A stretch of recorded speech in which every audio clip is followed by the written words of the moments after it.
You just might end up making the world a better place.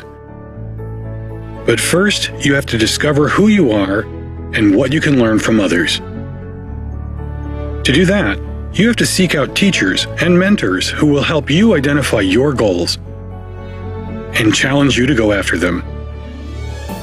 Before you can do that, you have to find a community that welcomes and supports you. A place where you can learn. A place where you can thrive. Before you can do that, you must have motivation and desire to improve your mind, your soul, your circumstances. To ignite that desire, you must find your potential. We'll help you discover your potential once you discover us. Elmhurst University.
It is a cool, crisp evening here in Elmhurst as we bring you Blue Jay football. Tonight, it's a CCIW battle as the Blue Jays of Elmhurst University tackle the Carroll University Pioneers. And a very pleasant good evening, everyone, and welcome to Blue Jay football. My name is Mark Kruger. Delighted to have you logged on to BlueJayTV.com. Blue Jays looking for their first win of the season. They come in with a record of 0-5, 0-4 in the CCIW. Meanwhile, the Pioneers of Carroll University, 3-2 overall, 2-2 in the CCIW. As you take a look at midfield, tonight's coin toss, I'd like to welcome Stefan Tan. He's the Executive Director of Kinder World Education Group Singapore, and Dr. Rashid, Executive Director and CEO of Pegasus Education Group in Singapore.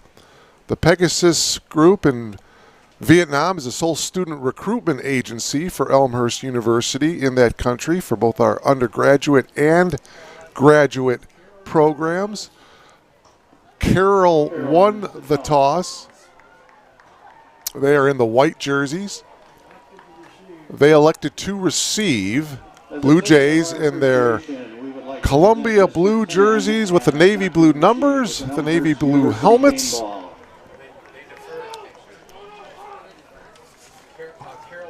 Check that, Carroll deferred, so the Pioneers will be kicking off. So the Blue Jays will be getting the ball first here tonight. Only night game of the season for the Blue Jays. This is the third night game of the year for the Carroll Pioneers. By the way, the Pioneers are 2-0 in night games. It was their first two games of the season they played at night. They beat Wisconsin Lutheran to start off the season 54-7, and then the second week they shut out North Park 42-0. So it's the third night game for the Pioneers. It's their third road game of the season for Carroll. 36th meeting between these two teams. It's the The first contest was played back in 1956. Carroll was a long-time CCIW participant. Then they went away from the conference, came back in 2016. Carroll leads the overall series, 21 wins to 14 wins for Elmhurst. And last year, in dramatic fashion, Carroll defeated Elmhurst by a score of 30-28. Keon Miller caught the winning 54-yard touchdown pass against the Blue Jays. So we are ready to go here. Jacob Laurent will kick it off here for the Pioneers. There is no wind to speak of right now. It's a low line drive kick, and it will go out of bounds. There will be winds gusting from 8 to 15 miles per hour tonight, but right now the winds are fairly calm as Connor Buck will come out with this Blue Jay offense. Connor Buck, I should say, is a 6'5", 200-pound junior transferred in from Aurora University. Played his high school football at Caneland High School.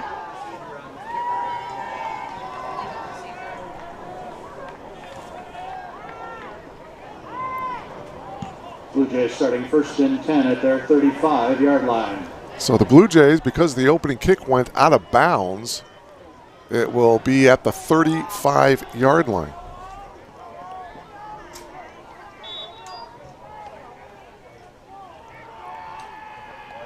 Andre Acosta is in there at quarterback, excuse me. So Connor Buck not starting tonight for the Blue Jays. Handoff to Aiden Pollock. He goes straight up the middle for about a yard to the 36-yard line. It'll bring up 2nd down and 9. Gabe Holtke coming into the game. Max McCarville will come out. That was Pollock. Holtke, Winston Brown split out to the bottom of your monitor here. 2nd down and 9. Handing off again to Pollock. Pollock, the ball carrier. And Pollock on forward progress may have given him a yard or so. Well, right back to the line of scrimmage, so it's going to be 3rd down and 9. Binkowski with the tackle. Defensive line, Nate Johnson, Joey Cole, Matthew Hapner, Parker Raditz, Trevor Pye up on the front line. The linebackers, Will Campbell, Damon Loker. Passing situation here for the Blue Jays, stepping up and having some room. Will Campbell missed the tackle. Well, he ultimately got him at the 41-yard line. Acosta got tripped up about 3 yards short of the 1st down marker. Here's another look at it here. You'll see the diving effort there by Will Campbell, just a freshman. Ryan Brenner to kick it away. So Brenner will come in, 3 and out for the Blue Jays.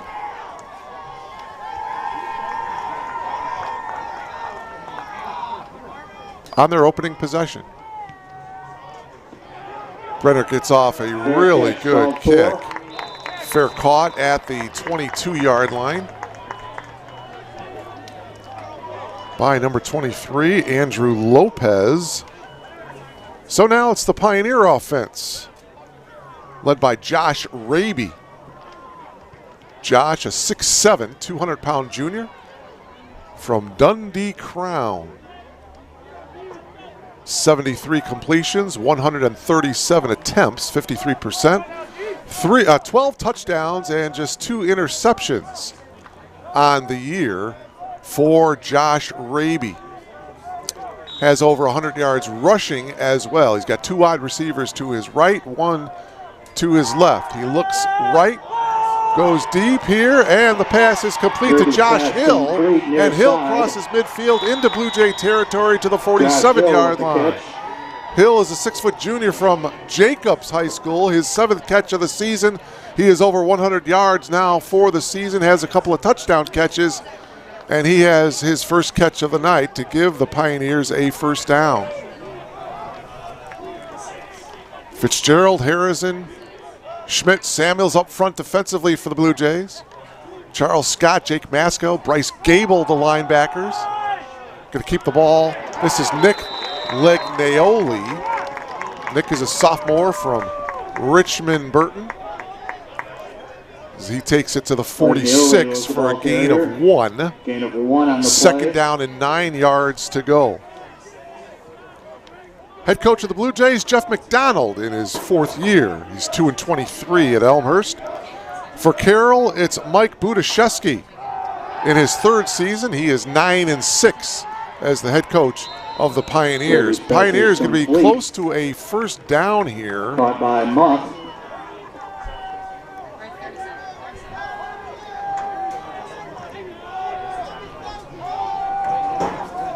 Raby is going to have a 3rd and 1 situation now. On the tackle for Elmhurst. Last week, Carroll, 3rd down against North Central. Well, they had their troubles. They were 0 for 16 on 3rd down conversions last week against the Cardinals. On the ground, and they will get the first down here, is Nick Legnaoli. Legnaoli, the ball carrier. Will pick up the first down after a pickup of 2. Needed 1, got 2. So the ball is at the 35-yard line of Elmhurst. Opening drive here for Carroll.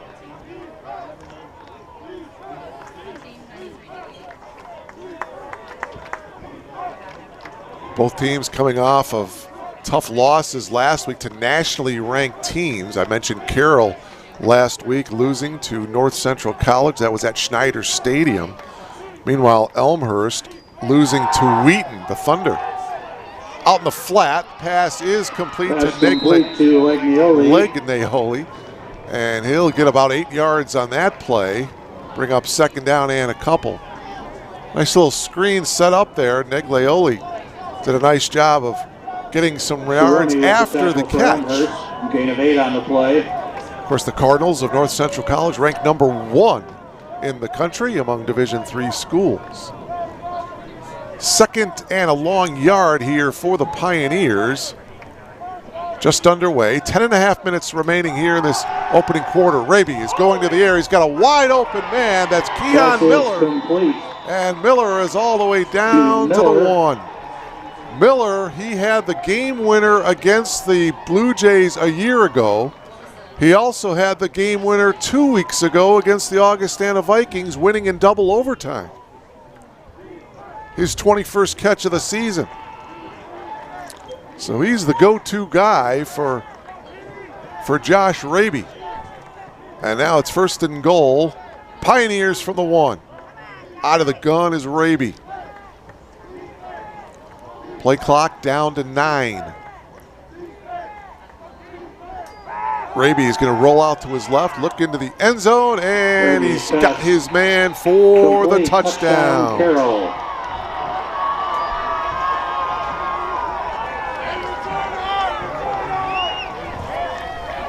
Touchdown to J.R. Muth, wide receiver, the junior out of Greendale, Wisconsin. So the opening drive, the Pioneers march it downfield. Big pass play from Raby to Keon Miller. Kick in the air. And the extra point by Laurent is good. 9:49 so 9:49 remaining here in the opening quarter. And the Carroll Pioneers looking awful impressive here on their opening drive. They average over 32 points per game. They average 375 yards of offense per game, and it's a very balanced offense. The offensive coordinator is Ken Ackerman. They average 195 yards rushing, 180 yards passing. So that is a pretty balanced attack. Could go over 1,000 yards in rushing and passing tonight.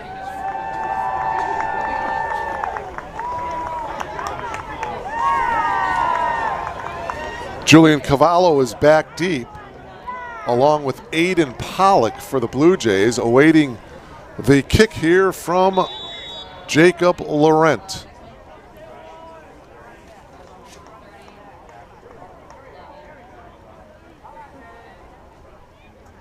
Laurent's kick in the Well, this is air. a little higher of a kick this time. back to the 2-yard line. Holtke on the return. Nice return by Holtke. Chased out of bounds. So he brings it over here to the near side, and that's where the Blue Jays will take over for the second time here tonight. 9:41 left to play here in this opening quarter. Blue Jays 1st and 10 at their 19-yard line. All the way back to the 19-yard line. So it's Andre Acosta. He's a 6-foot freshman from Yuma, Arizona. He is in the game. Normally, Connor Buck has been the starter. Noah Henkel, who started the last couple of years for the Blue Jays at quarterback, has been the number 2 guy. That pass is incomplete. Gabe Holtke, the intended target. But they're going with a freshman, Andre Acosta, here tonight. Incomplete, 2nd down and 10. Secondary for the Pioneers, A.J. Moorer, Jim Clem, Jake Binkowski, Caden Vernon, and Jagger Vine. Up front, Helios Martinez, Riley Staub, Tim Nelson, Nick Mantis, the defensive line for the Pioneers. It's a quarterback keeper here. Acosta the ball carrier will get to the 21 for a gain of 2. Nick Mantis, the junior, was there to bring him down, his 18th tackle of the season. Mantis went to Glenbrook North High School. Glenbrook North losing last night to Glenbrook South 41-6 in high school football. 3rd down and 7 now for Acosta and the Blue Jays. Holtke goes in motion to the top of your monitor. Acosta bobbled the ball just a little bit out in the flat, setting up the screen, and it will be a, well, it should be a 1st down, I believe. Julian Cavallo, he dove right at the 1st down marker. Here, let's take another look at it here. You see Cavallo wide open there in the flat. He knows exactly where the 1st down marker is, a dead sprint. Will Campbell came over to make the tackle, but it is a 1st down for the Blue Jays.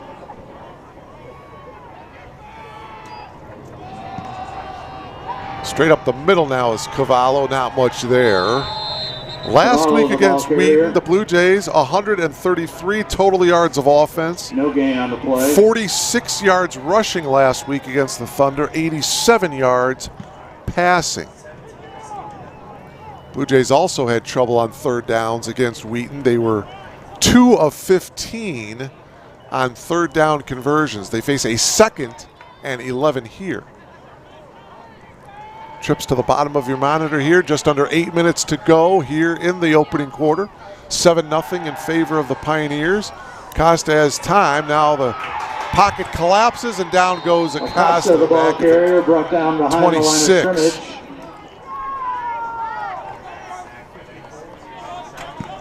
Nick Mantis will get credit for the sack. So Mantis has a tackle and a sack already. It'll be 3rd down now and 14. And 3rd down conversions has been a problem for the Blue Jays this season. I mentioned a moment ago, they were 2 of 15 against the Thunder a week ago on 3rd down conversions. 3rd down and 14 here. Costa drops back, looking to his right down the sideline. Double coverage. That is incomplete. It's going to be incomplete, and it's going to bring up a 4th down now. The Blue Jays, for the 2nd time tonight, will punt it away.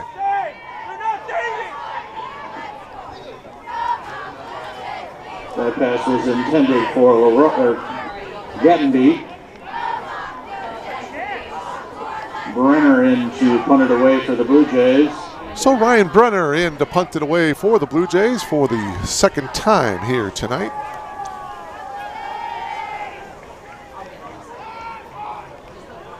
Pioneers should have very good field position once again. In the air.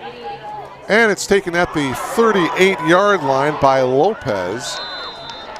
And Lopez brings it across midfield into Blue Jay territory at the 47-yard line. West with the tackle. So out comes Josh Raby. And the Pioneer offense for the second time here tonight. 7-0 Carroll. I mentioned that meeting last year. It was on November 13th. It was Carroll's 1,000th career football game. And Keon Miller in dramatic fashion in the final seconds of the game with a touchdown catch, and Carroll winning it 30-28. Straight up the middle running and getting across midfield to the 49-yard line of the Blue Jays is Nick Neglioli. The ball carrier. Pick up 6. So it'll bring up second down and 4. Charles Scott, the outside linebacker from San Diego, California, made the tackle. 2nd and 4 for Raby and the Pioneers. Raby, quick hit here to the near side. He's got his man, that's Josh Hill. Hill's second catch of the night. It will be enough for a first down. Chris Reeves was there on the stop. He's tackled at the 43-yard line, and they'll move the chains. 1st and 10 here for the Pioneers.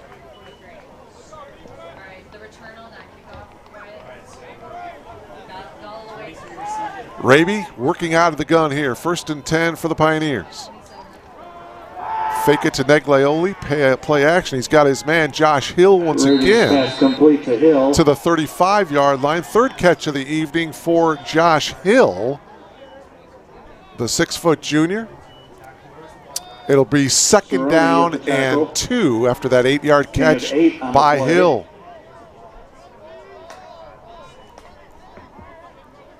Another impressive looking drive here for the Pioneers. 2nd down and 2. Raby setting up the screen to Legnaoli. Spins away from a tackle, has a first down, and he's brought down at the 30-yard line.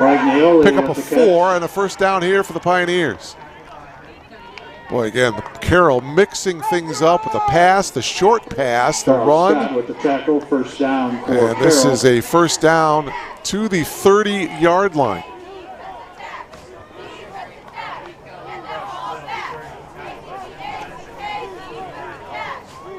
Carroll, as I mentioned, with wins over Wisconsin Lutheran, North Park, and also Augustana in that double overtime thriller a couple weeks ago. That pass incomplete. Intended for Muth. Colton Kraus was there with a nice defensive play on the breakup. 7-0 in favor of the Pioneers if you have just logged on. It'll bring up 2nd down and 10 now for the Pioneers from the Blue Jay 30-yard line. First and only night game of the year for the Blue Jays. Raby has time, goes deep, intended for Josh Hill, and it's incomplete. Intended for Hill. That was Chris Reeves on the coverage for the Blue Jays. So now 3rd down and 10. Well, that was good coverage there by Reeves. Pretty good thrown ball by Raby. By the way, men's soccer. Elmhurst University earlier today. The men's team won by a score of 1-0. Women's team unfortunately got shut out to Milliken, 2-0. In women's soccer, Raby steps up. Now he rolls out to his left, and he gets shoved out of bounds after gaining. Well, they're going to mark it right back at the 30, so no gain. You're looking at about a 47-yard field goal attempt by Jacob Laurent, who is 3 of 7 on field goal attempts. His longest is 34. Field goal unit on the field. Tyler McLean on the hold. So this would be a season high 47-yard field goal attempt for Laurent. Kick in the air. And it is up. It is no good. A little bit short and to the right. So the Blue Jay defense holds here. First offensive possession for Carroll, resulting in a touchdown. Second offensive possession, resulting in a missed field goal. So the Blue Jays with the ball, 4:02 left in the opening quarter, trailing just 7-0. By the way, we have some other finals from this afternoon in the CCIW. Illinois Wesleyan defeated North Park in a shootout, 43-34. Wheaton knocked off Carthage, 59-24. And North Central shutting out Milliken, 65-0. Cardinals showing why they are the #1 ranked team in the country among Division III schools. Handing off here to Aiden Pollock.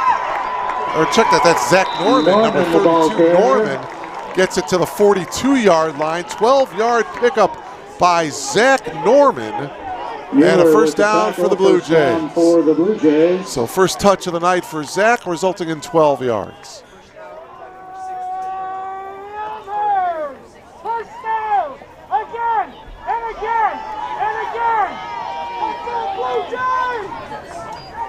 Speaking of Milliken, the Blue Jays will have Milliken down in Decatur next week. Milliken, the one team that the Blue Jays beat last year. Zach Norman again, the ball carrier, and he will get a couple of yards on the play. Gain of 2 on the play. Tackled on the play by Aiden Peters, freshman from Rockton, Illinois. Went to Hononegah High School. Pickup of 2 to the 44. Second down and 8 yards to go now for the Blue Jays. Winston Brown is split out to the bottom of your monitor. Again, no wind to speak of. Old Glory is still right now. 52 degrees game time temperature. Acosta under some pressure now. Breaks a couple of tackles. His throw is complete to Winston Brown. And Brown brings it all the way to the 39-yard line of Carroll. It's a first down. Take another look at it here. You see Acosta step up. Almost got tackled right there, and then has the good decision making and a nice pass to Winston Brown to pick up the first.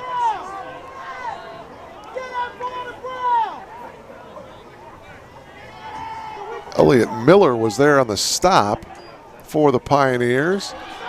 Keeping it on the ground, here's Norman. And Norman dives to the 36-yard line for a pickup of 3. Second down and 7. Peters was there to make the stop.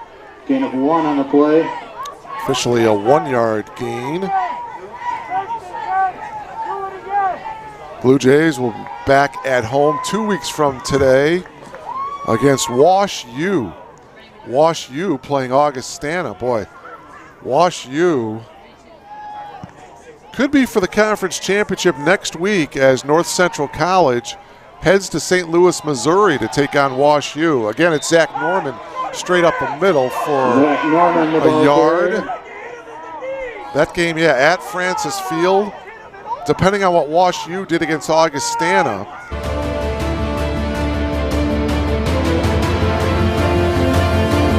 Saturday afternoon in St. Louis. That will probably be for the conference championship. Boy, Wash U just 4 years in the league. They are an up-and-coming program, man. They are right, could be right up there with North Central and Wheaton in the not-too-distant future. Third down and 7. Costa going deep to the far side. Strong safety coming over for double coverage, and it's out of bounds and incomplete. And so now, what do you do here if you're Coach McDonald?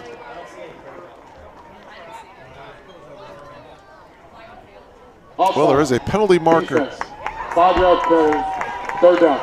Okay, so the penalty, it's still going to be third down, but it's going to be third down and a manageable 2 yards to go here for the Blue Jays.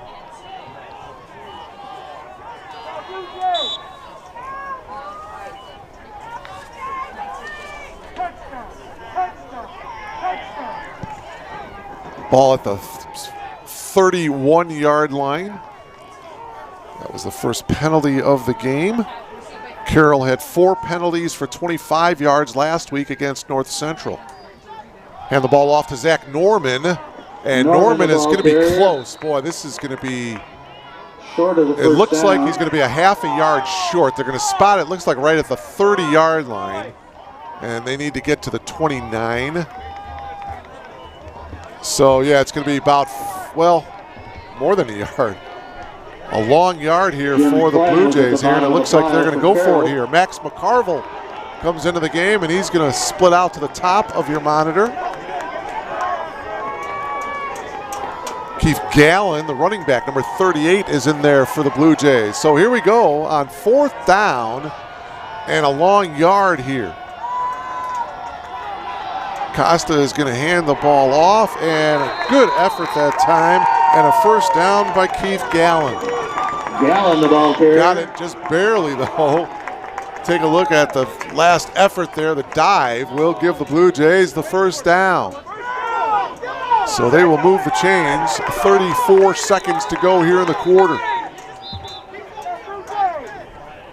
Acosta, the freshman, has done a nice job at quarterback here.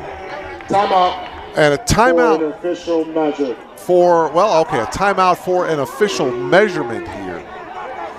Yeah, that is right at the sticks.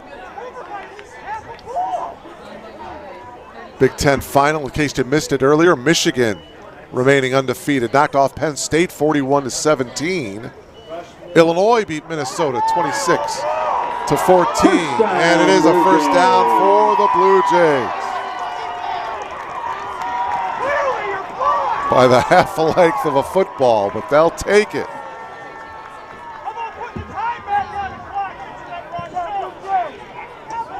Javon Manuel is the left tackle. Usually Chris Peterson starts at left tackle, but tonight it's Javon Manuel, 6'3", 290-pound freshman from Katy, Texas, getting the start at left tackle.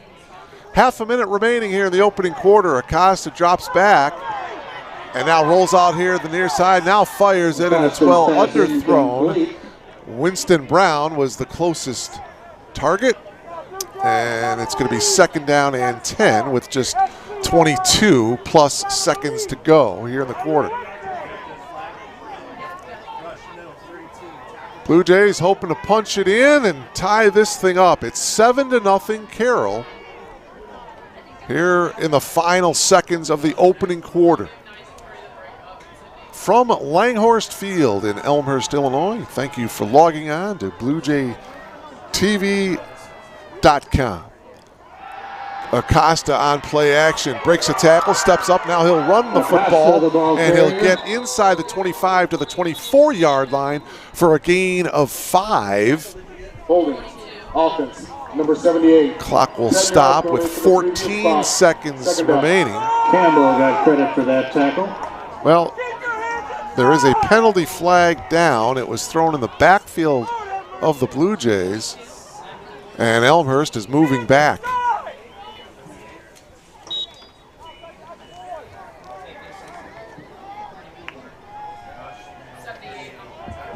I believe it was Javon Manuel, the aforementioned starting left tackle, with the hold.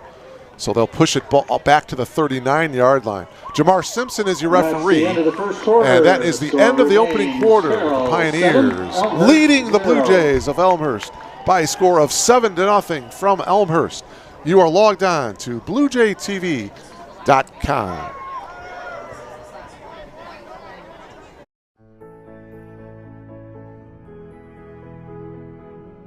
You just might end up making the world a better place.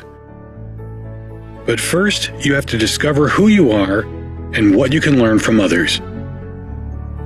To do that, you have to seek out teachers and mentors who will help you identify your goals and challenge you to go after them.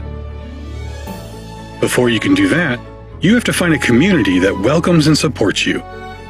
A place where you can learn. A place where you can thrive. Before you can do that, you must have motivation and desire to improve your mind, your soul, your circumstances.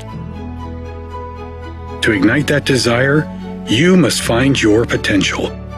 We'll help you discover your potential once you discover us.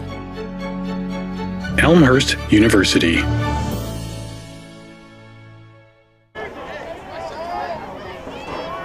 Welcome back to Elmhurst University. The holding penalty against the Blue Jays brings it all the way back to the 39-yard line. So they face a 2nd down and 19 situation here as we start the second quarter. Mark Kruger, delighted to have you logged on to BlueJayTV.com. Acosta looking deep here to the near side. Gabe Holtke, and he can't come up with it.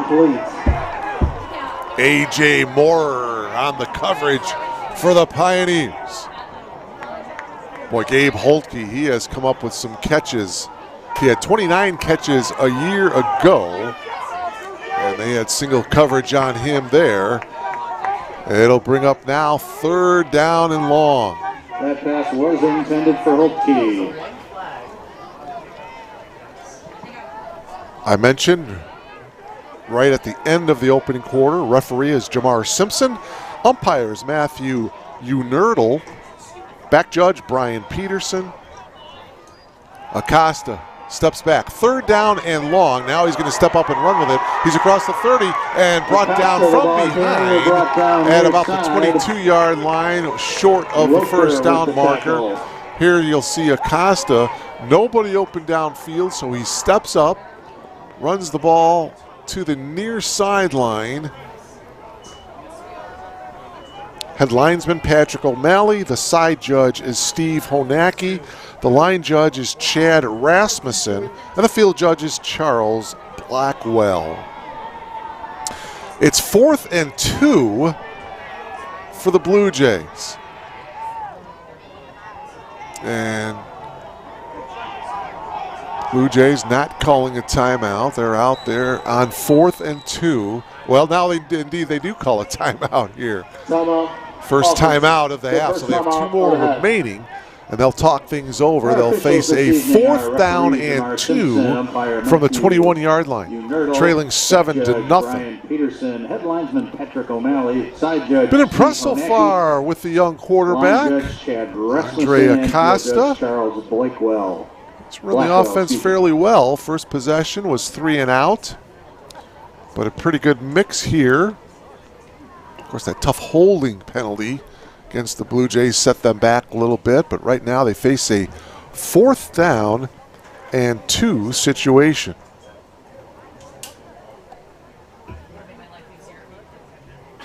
As I mentioned, the Blue Jays next week will go down to Decatur to take on the Big Blue of Milliken.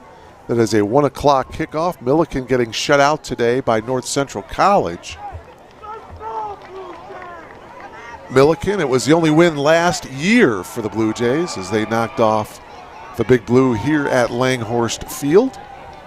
So they'll try to make it 2 years in a row next week when they head down to Decatur.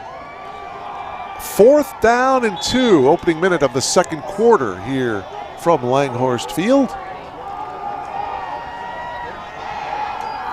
Costa looking to his right, got his man, that's Winston Brown, and he will have the first down. First catch of the night for Winston Brown, and it results in a first down. Jim Clem, the junior corner, was there to make the tackle. So the drive continues in the red zone for the Blue Jays. 1st and 10 from the 12. Zach Norman is flanked out to the left. They give it to Zach. Whoa, my, it's going to be a tackle for a loss. Norman, the ball carrier. Loss of about 3 on the play. Loker there first for the Pioneers. Loss on the play. We have to believe we can score this touchdown. You have to believe. Damon Loker was there for the Pioneers. 2nd down and 17 now after a loss of 7. 2 minutes gone by here in the second quarter. Blue Jays threatening, trailing 7-0. Costa steps up, pressure from behind, throws, and that one is incomplete. Boy, he was getting some pressure from behind. Nothing there, steps up nicely. And there you see the pressure and the throw. Hayden Beck, the tight end, was the intended target, but Costa with a good sense of anticipating getting hit. And he gets rid of the ball before he gets hit. But it's simply incomplete, and now it's 3rd down and long. 3rd and 17 from the 19-yard line. Acosta again has to step up, and again he has to run the ball, and he will get tackled by Will Campbell. Down near the line of scrimmage. Will Campbell, just a freshman, majoring in business management and leadership, as he comes up with a big solo tackle right there for the Pioneers. As a prep in Wisconsin, Campbell was the top linebacker in the state of Wisconsin in high school. So now the Blue Jays setting up the field goal unit here. This is a 36-yard field goal attempt here. And it was blocked. The ball rolling into the end zone. It's covered up, so the Carroll Pioneers coming up with a huge play on special teams.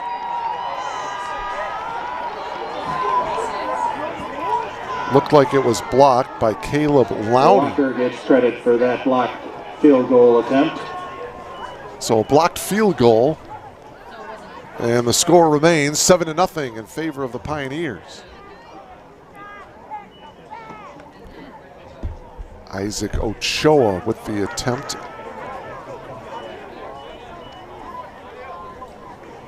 So now the Pioneer offense comes out.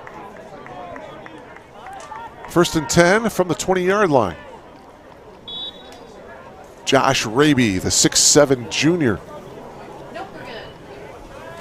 Going back to work. This time the ball is loose. It's picked up, and it's a touchdown for the Blue Jays.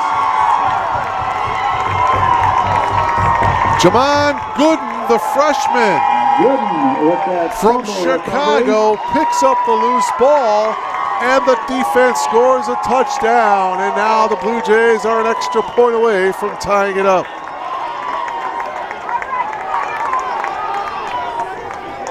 Boy, that one went right into the hands of Jamon, and he just took it right into the house. So it's Ochoa for the extra point. Brenner on the hold, and the extra point is good. So we are tied at 7. Left in the first half. Elmhurst 7, Carroll 7. There's the fumble. They were handing it off to Nick Legnaoli, and Nick had no idea where the football was, but Gooden certainly knew where it was, and he picked it up and marched straight forward into the end zone for the touchdown.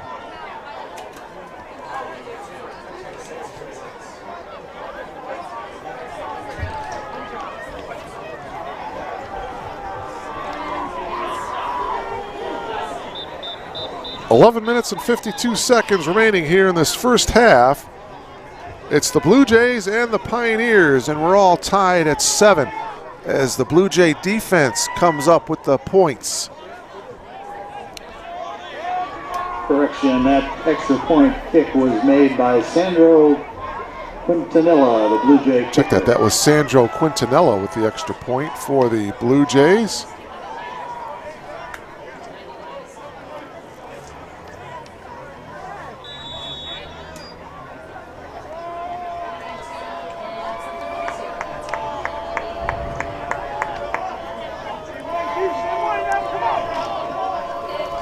Quintanilla to kick it away. Quintanilla with a nice kick. Caught at the 4.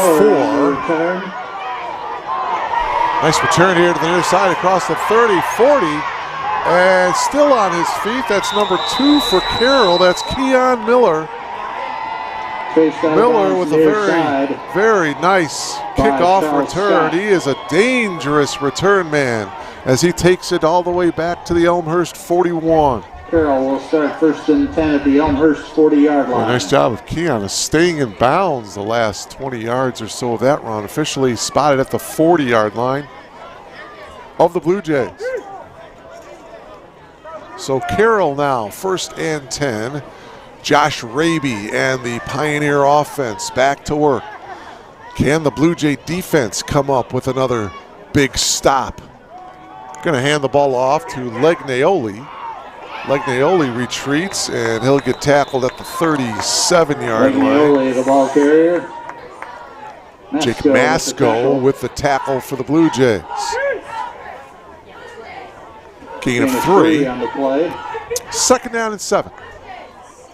Just over the 11-minute mark of this first half. By the way, coming up at halftime, the Elmhurst University cheer team, the dance company.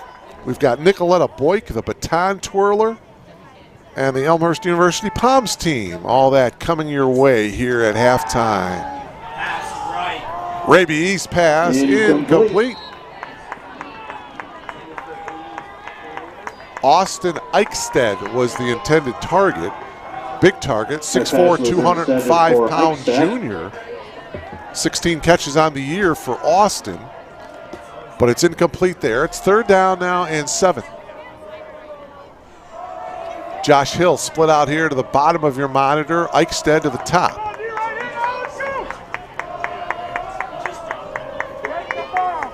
In the slot here to the near side is J.R. Muth. 3rd down and 7 now for Raby and the Pioneers. Raby pass is complete. It's going to be a 1st down. Legnaoli out of backfield coming up with the catch in the 1st down for the Pioneers. See Legnaoli coming out of the backfield, out in the flat, collects his balance after the catch, and picks up a 1st down. Big 3rd down there for the Pioneers as they convert on 3rd down and 7. 1st and 10 for the Pioneers. Raby has 3 wide receivers to his left. Ball spotted at the 23. Raby, straight drop. Now rolls out here the near side, has a wide open man here. That's Josh Hill. And Hill has been the favorite target of Raby. And he's knocked out of bounds at the 13-yard line. It's a 10-yard pickup. And they'll move the chains. 1st and 10, Pioneers from the 13-yard line. 1st down for Carroll on that completion. Carroll goes no huddle here.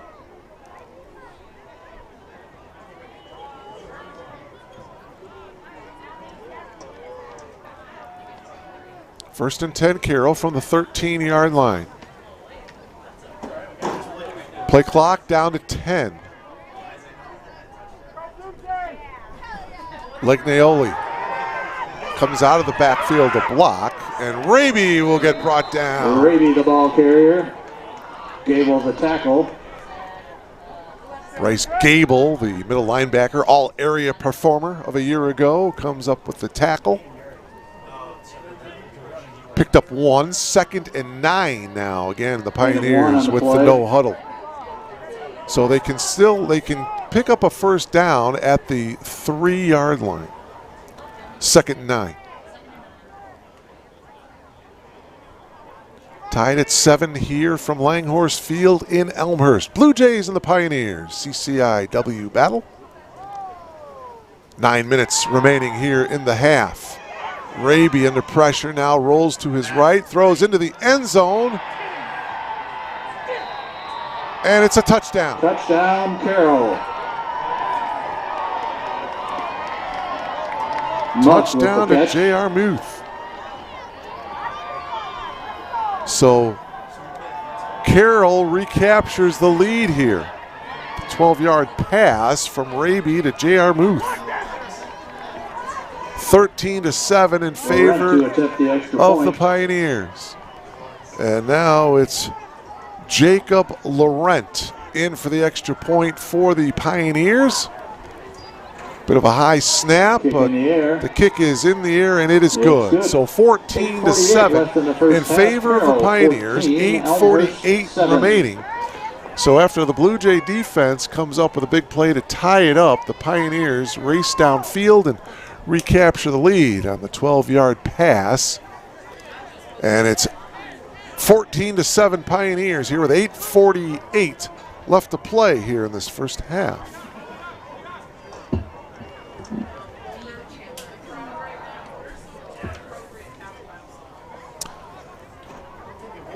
case anybody's interested, some local high school scores from last night. Close by, the York Dukes here in Elmhurst, shutting out Willowbrook 50-0.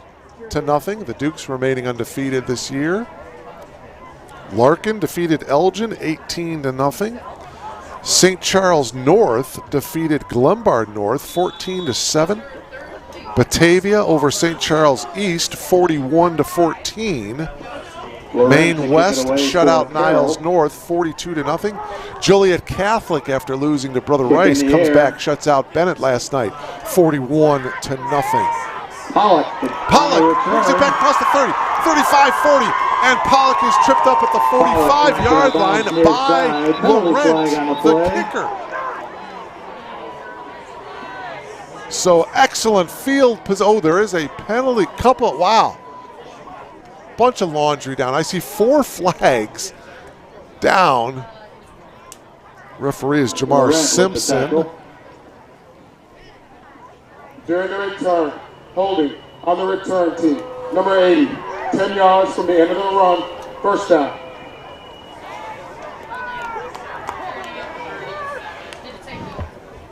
Well, that's J.J. White, number 80 for the Blue Jays with the penalty.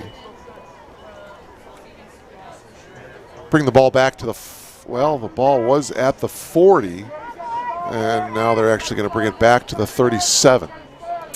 So that's where the Blue Jays will start. Still not bad field position here. 1st and 10 from their own 37. Trailing by 7 with 8:40 to go here in the half. Costa working out of the gun. Costa is going to hand the ball off. Presley, the ball carrier. Back to the line of scrimmage is Isaiah Presley, the senior from Newton, Campbell Kansas, getting the rush Pioneers for the first time tonight. Gain of 1 on the play. Actually, a 1-yard gain to the 38, so 2nd down at 9 yards to go for the Blue Jays. Connor Buck is on headsets on the sideline. He is signaling the call to Acosta. Straight drop. Acosta throwing it here to the near sideline, and that one is incomplete. Intended for Jacob Cockrell. 5'11" freshman from Stockbridge, Georgia. Cockrell, a little bit of contact there, but no call.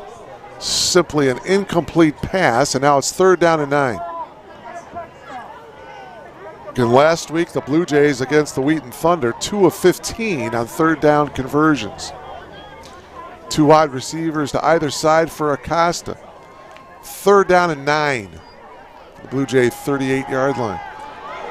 Costa under some pressure, now throws it out on the far side of the flat to Holtke. Holtke breaks a couple of tackles, has a first down for the Blue Jays across midfield. Holtke inside the 30. He's going to go all the way. 62 yards. Acosta to Gabe Holtke. And the Blue Jays are an extra point away from tying this one up. No flags. Holtke, great job after the catch of breaking some tackles, and boy, for the last 50 yards, it was a foot race. Quintanilla to attempt the extra point. So now it's Quintanilla on the extra point for the Blue Jays. Sandro's extra point is in the air, and it is good. So we are tied at 14 here. 7:39 remaining here in this first half. Here's another look at it here. You'll see Holtke makes a great move right there. Breaks that tackle, and now he's off midfield. Now it's just a foot race. No one's going to catch Holtke. Great individual effort there by Gabe Holtke, the 5'6" junior from Pekin, Illinois.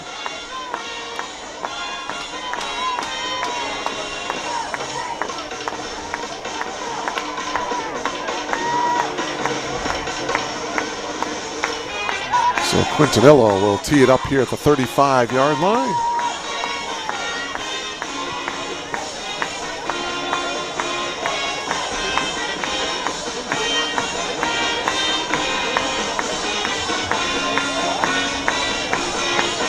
See if they try to keep it away from Keon Miller. He is the deep man, a dangerous return man for the Pioneers. And a long return earlier tonight. Now Quintanilla takes the ball off the tee, moves it to his left a couple of feet, and the back judge coming in, Brian Peterson, says, nope, you can't do that. Once you set it down on the tee, that's where you have to kick it from. So he moves it back to the near hash mark.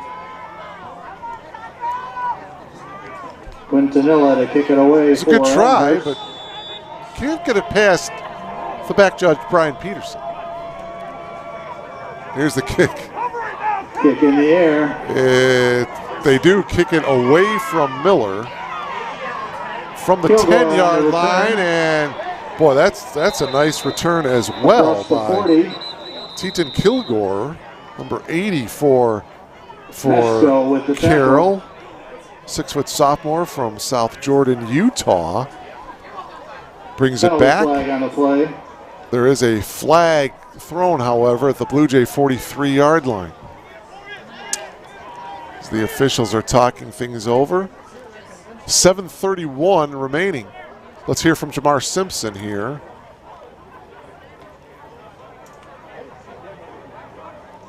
There are 2 fouls on the play. Offside on the kicking team. Number 28, holding on the receiving team. Number 67. Those penalties will offset re-kick. So after all that, we'll do it over again on the offsetting penalties.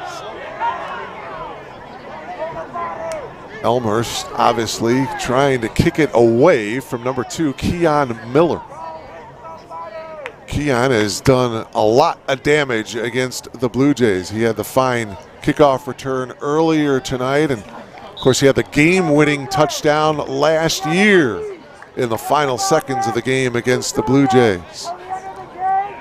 Had the game winner in double overtime 2 weeks ago against the Augustana Vikings for Carroll's homecoming victory.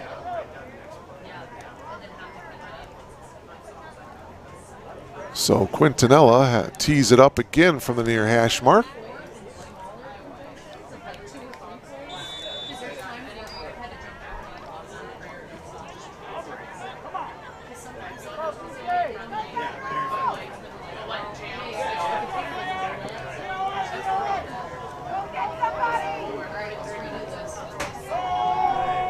Quintanilla ready to go. Kicks it off. Now he kicks it short. Bit of a pooch kick, taken at the 27-yard line. And bringing it back over the 35 to the 36-yard line.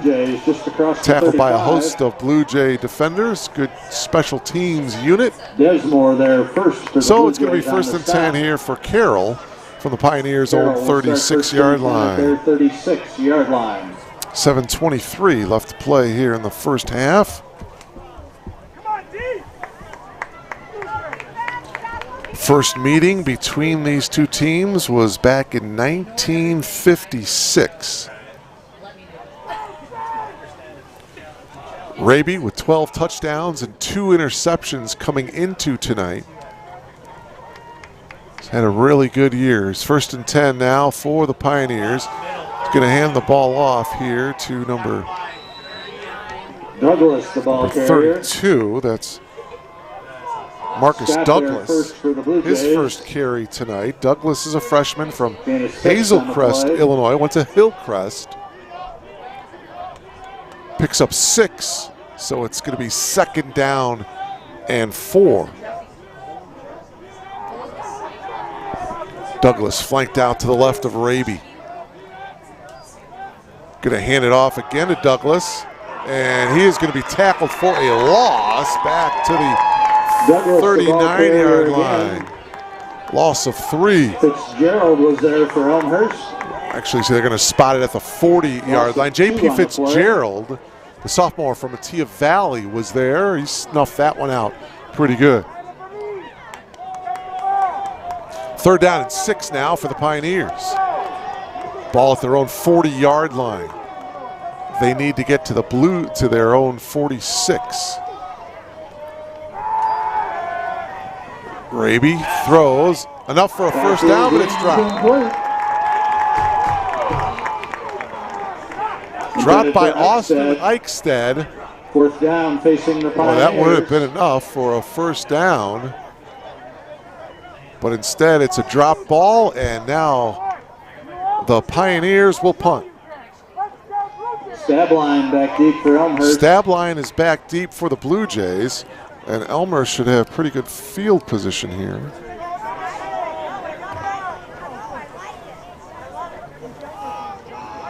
Noah Streveler will punt. Boy, that's a high snap. Streveler does a nice job to get it off. And it will take a Pioneer roll, and it will stop at the 24. About the 29-yard line. That's where Elmhurst. So it's first and 10 Blue Jays from their own 24-yard line. Just under 6 minutes remaining here in this first half. Chance now for the Blue Jays to take the lead here. Good ball game from Langhorse Field. 14 apiece, Blue Jays and the Pioneers.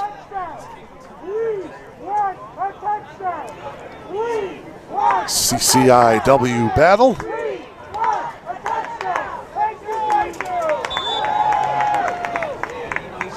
Andre Acosta back out there for the Blue Jays. First and 10 Elmhurst for their own 24-yard line. And this is going to be Aiden Pollock.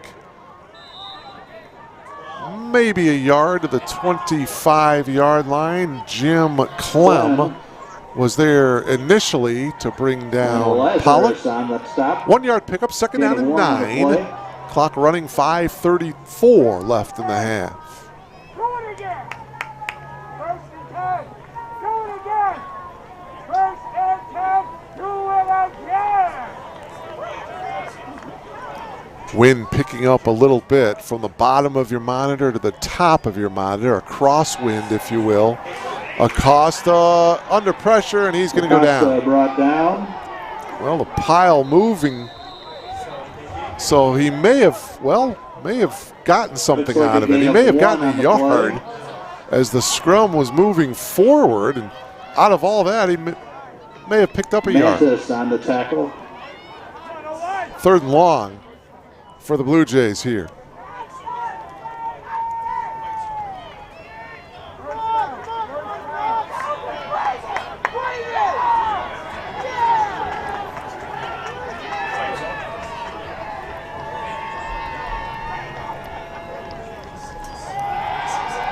Costa out in the flat, setting up the screen to Pollock, with the catch. But Will Campbell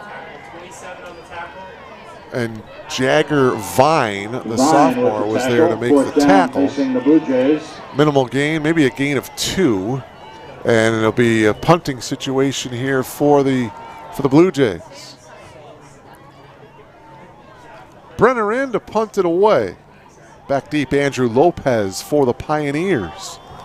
As we are at the 4-minute mark, Carroll should get some decent field position out of this.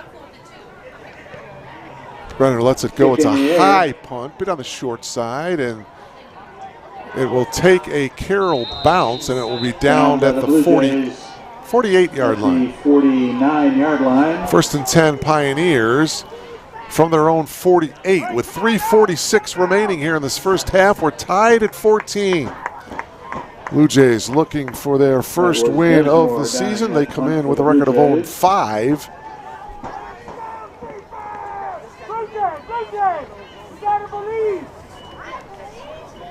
Pioneers at 3-2.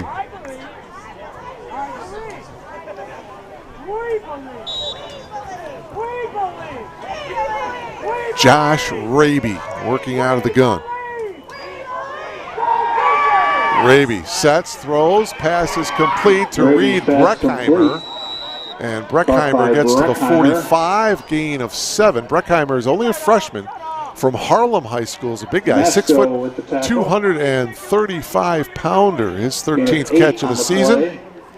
He's got 3 touchdowns on the year for the Pioneers. Had a couple against the Augustana Vikings a couple of weeks ago. Second down and 2 from the Blue Jay 44. Pass, and that one is incomplete. Intended for Muth. Intended for J.R. Muth. 3rd down and 2. Bit of a post pattern there for the Pioneers, just couldn't connect. And so Raby looking over to the sideline now, figuring out what play to call on 3rd down and 2 from the Blue Jay 44.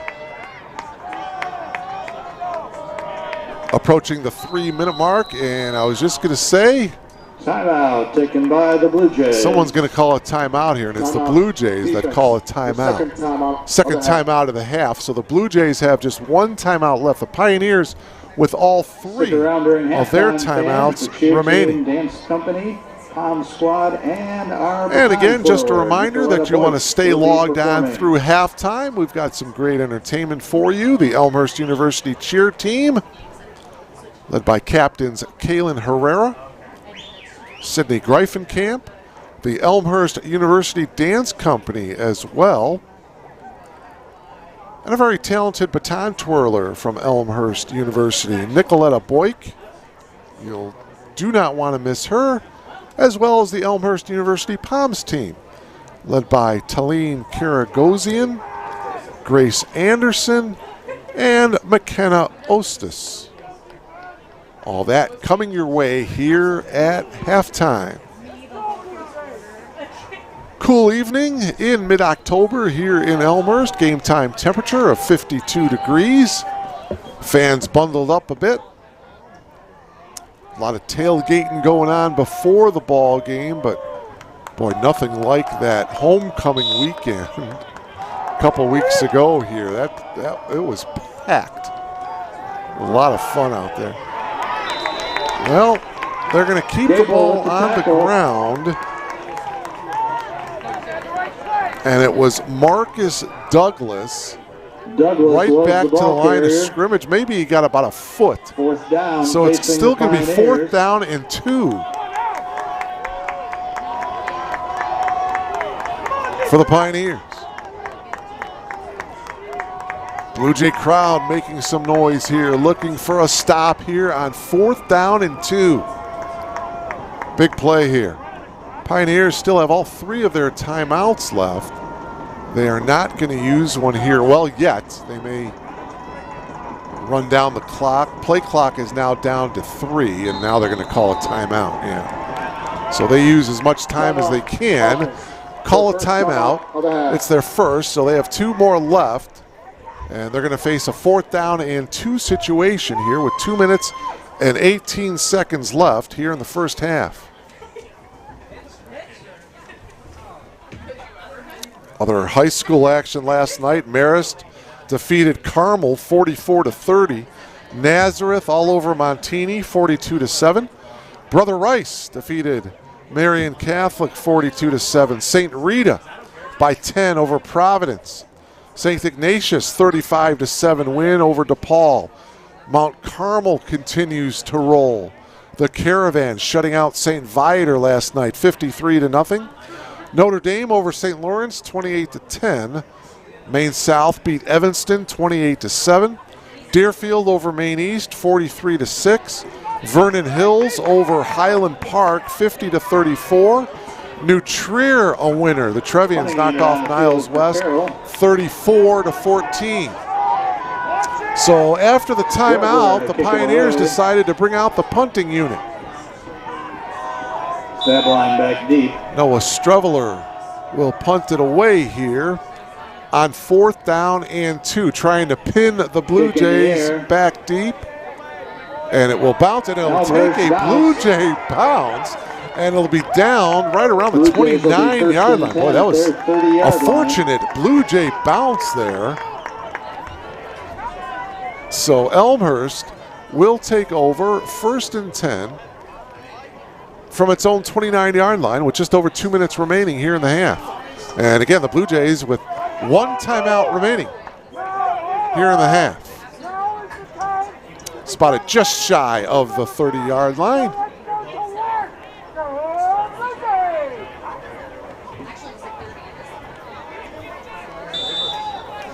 So Andre Acosta back to work at quarterback for the Blue Jays, his first start of his college career.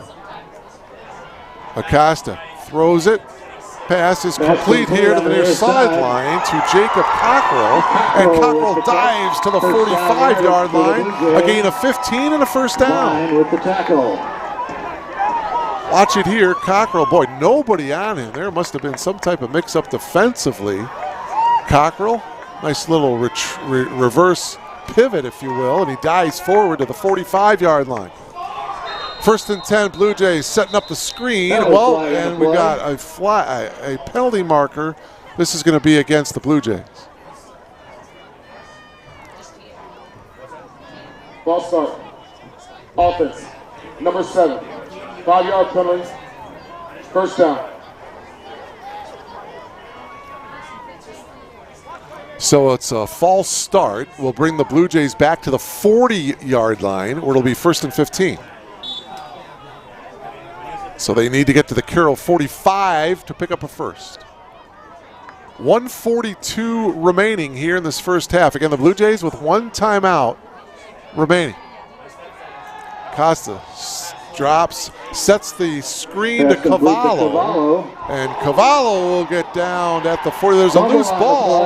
Pioneers say they have it. Let's get an indication from the official. It is Pioneer ball. So Cavallo, after the catch, out in the flat. Let's take another look at it here. There you see the catch. And now it looks like he's waiting for some blocking. And he coughs the ball up, and the Pioneers recover. Big turnover there. 1:26 left. Carroll with the ball from the Blue Jay 39. They have 2 timeouts left.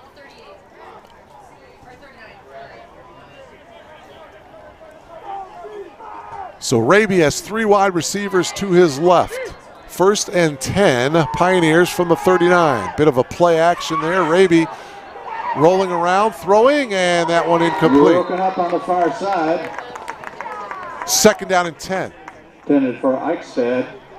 Austin Eichstätt, number 84, was the intended receiver. 2nd down and 10, 1:19 to go.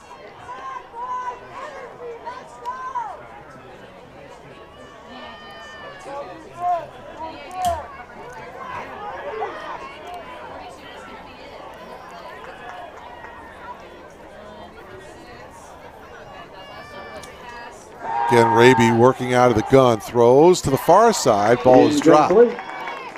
3rd down and 10. Eichstätt again was the intended receiver. So a couple of incomplete passes here, and the Pioneers face a 3rd down and 10. 1:15 remaining in the half. Again, the Pioneers with 2 timeouts left. Pioneers need to get to the Blue Jay 29-yard line to pick up the first. 3rd down and 10. See if the Blue Jays apply some pressure here. They bring 3. Raby steps up. He's going to run with it. And he'll have a first down and more inside the 25 and tackled at the 23-yard line. DeVries with the tackle. 16-yard pickup for Josh Raby, and the Pioneers move the chains, 1st and 10. Boy, the big guy at 6'7", showing some versatility there, picking up the first. From the 24, and now the Blue Jays call their final timeout of the half with 54 seconds to go as they're trying to get their defense squared away here. Boy, great job by Josh Raby. Nobody was open downfield, so he stepped up, had some room to work with, and picked up 16 and picked up a first down all the way down to the 24-yard line.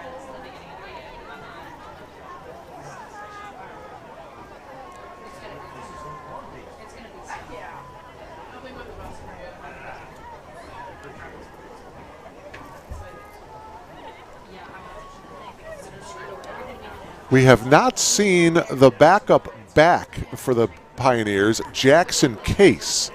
He's a 5'10" sophomore. He had a heck of a game a couple of weeks ago against Augustana in that double overtime win. He carried the ball 23 times for 238 yards. It was the first time a running back for the Pioneers went over 200 yards since 2015. But it's been Nick Legnaoli running the ball for the Pioneers tonight. Play action, Raby rolling out. Pass is complete to Breckheimer. And Breckheimer goes out of bounds after a gain of 7. It'll bring up second down and 3 here with 47 seconds to go in the half. Again, the Blue Jays out of timeouts here, but gain of 7 on the play.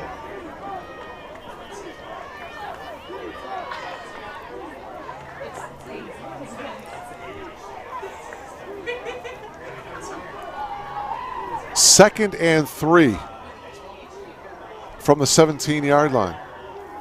Raby, straight drop. Looking over the middle, and that one is incomplete. Newth was the intended target. Third down and 3.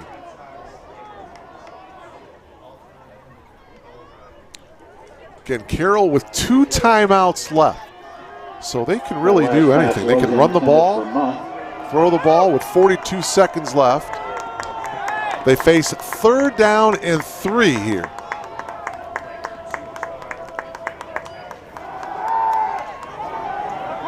Raby throws into the end zone, overthrow.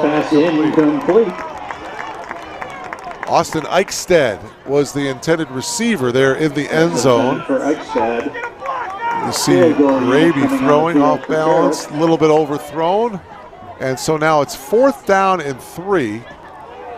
And now the field goal unit coming on, Jacob Laurent.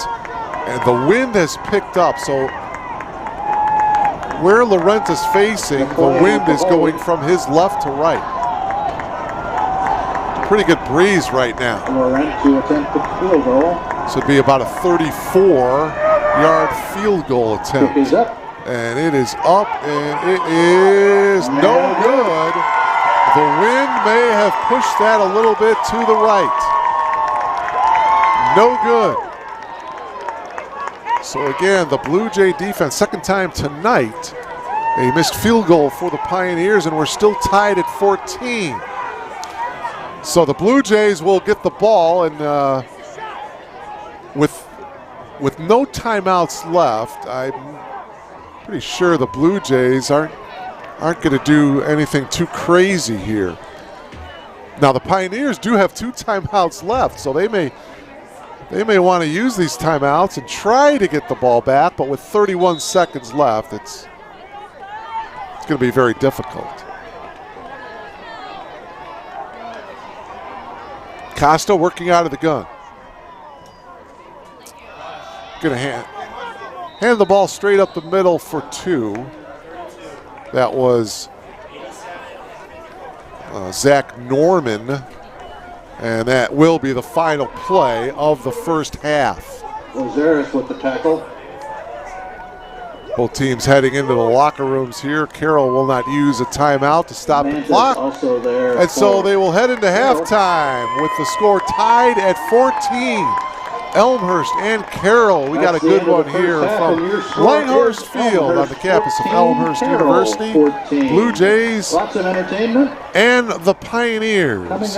Coming up here at halftime, we will have for you the Elmhurst University cheer team, the dance company, Nicoletta Boyk, the baton twirler, and the Elmhurst University Palms team. That's all coming your way shortly.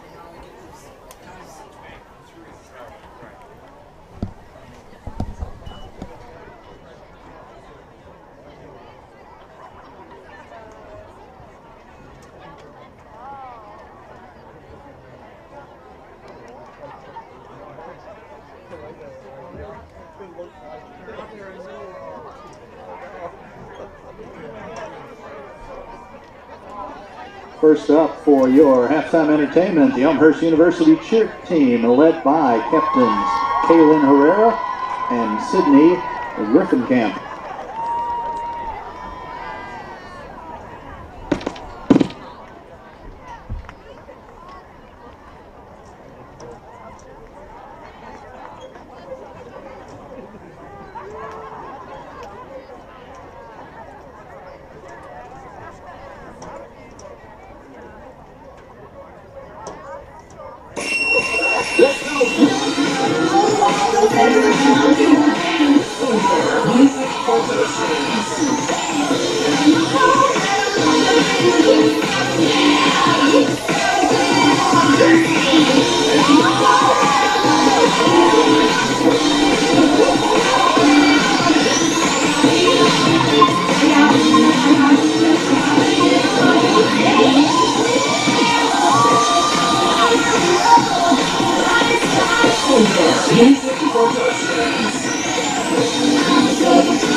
Your Elmhurst University cheer team.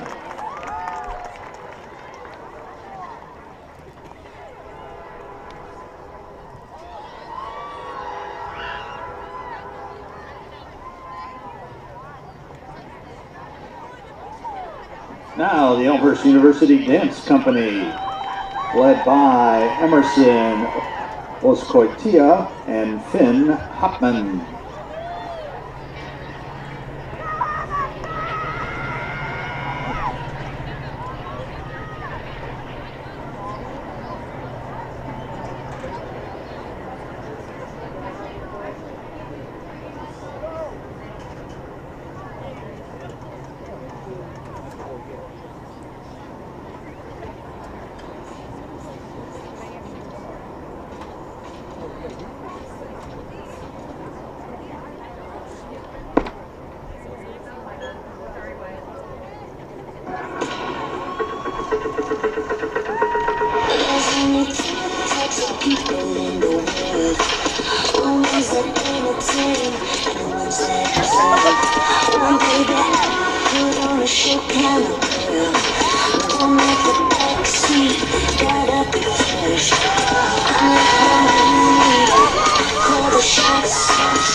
The Elmhurst University Dance Company.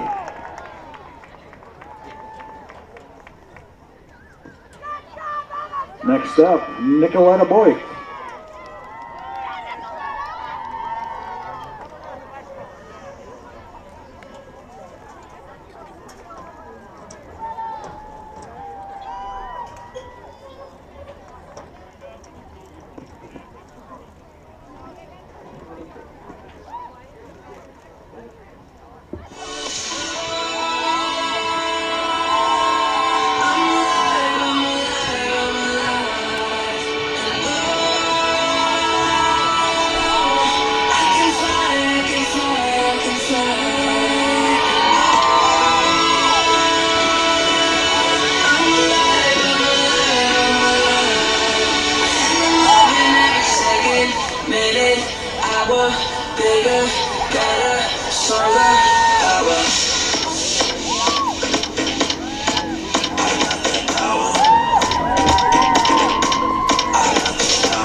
And now the Elmhurst University Palms team, led by Kayleen Karagosian, Grace Anderson, and McKenna Hostos.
Elmhurst University.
For nearly 150 years, Elmhurst College prepared students for lives of meaning and success. Today, as Elmhurst University, we're carrying on that proud legacy. A beautiful campus just 30 minutes from downtown Chicago.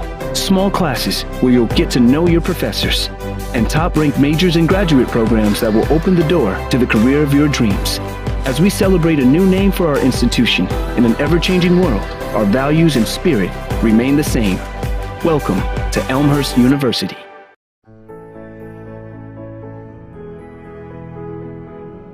You just might end up making the world a better place. But first, you have to discover who you are and what you can learn from others. To do that, you have to seek out teachers and mentors who will help you identify your goals and challenge you to go after them. Before you can do that, you have to find a community that welcomes and supports you. A place where you can learn. A place where you can thrive. Before you can do that, you must have motivation and desire to improve your mind, your soul, your circumstances. To ignite that desire, you must find your potential. We'll help you discover your potential once you discover us. Elmhurst University.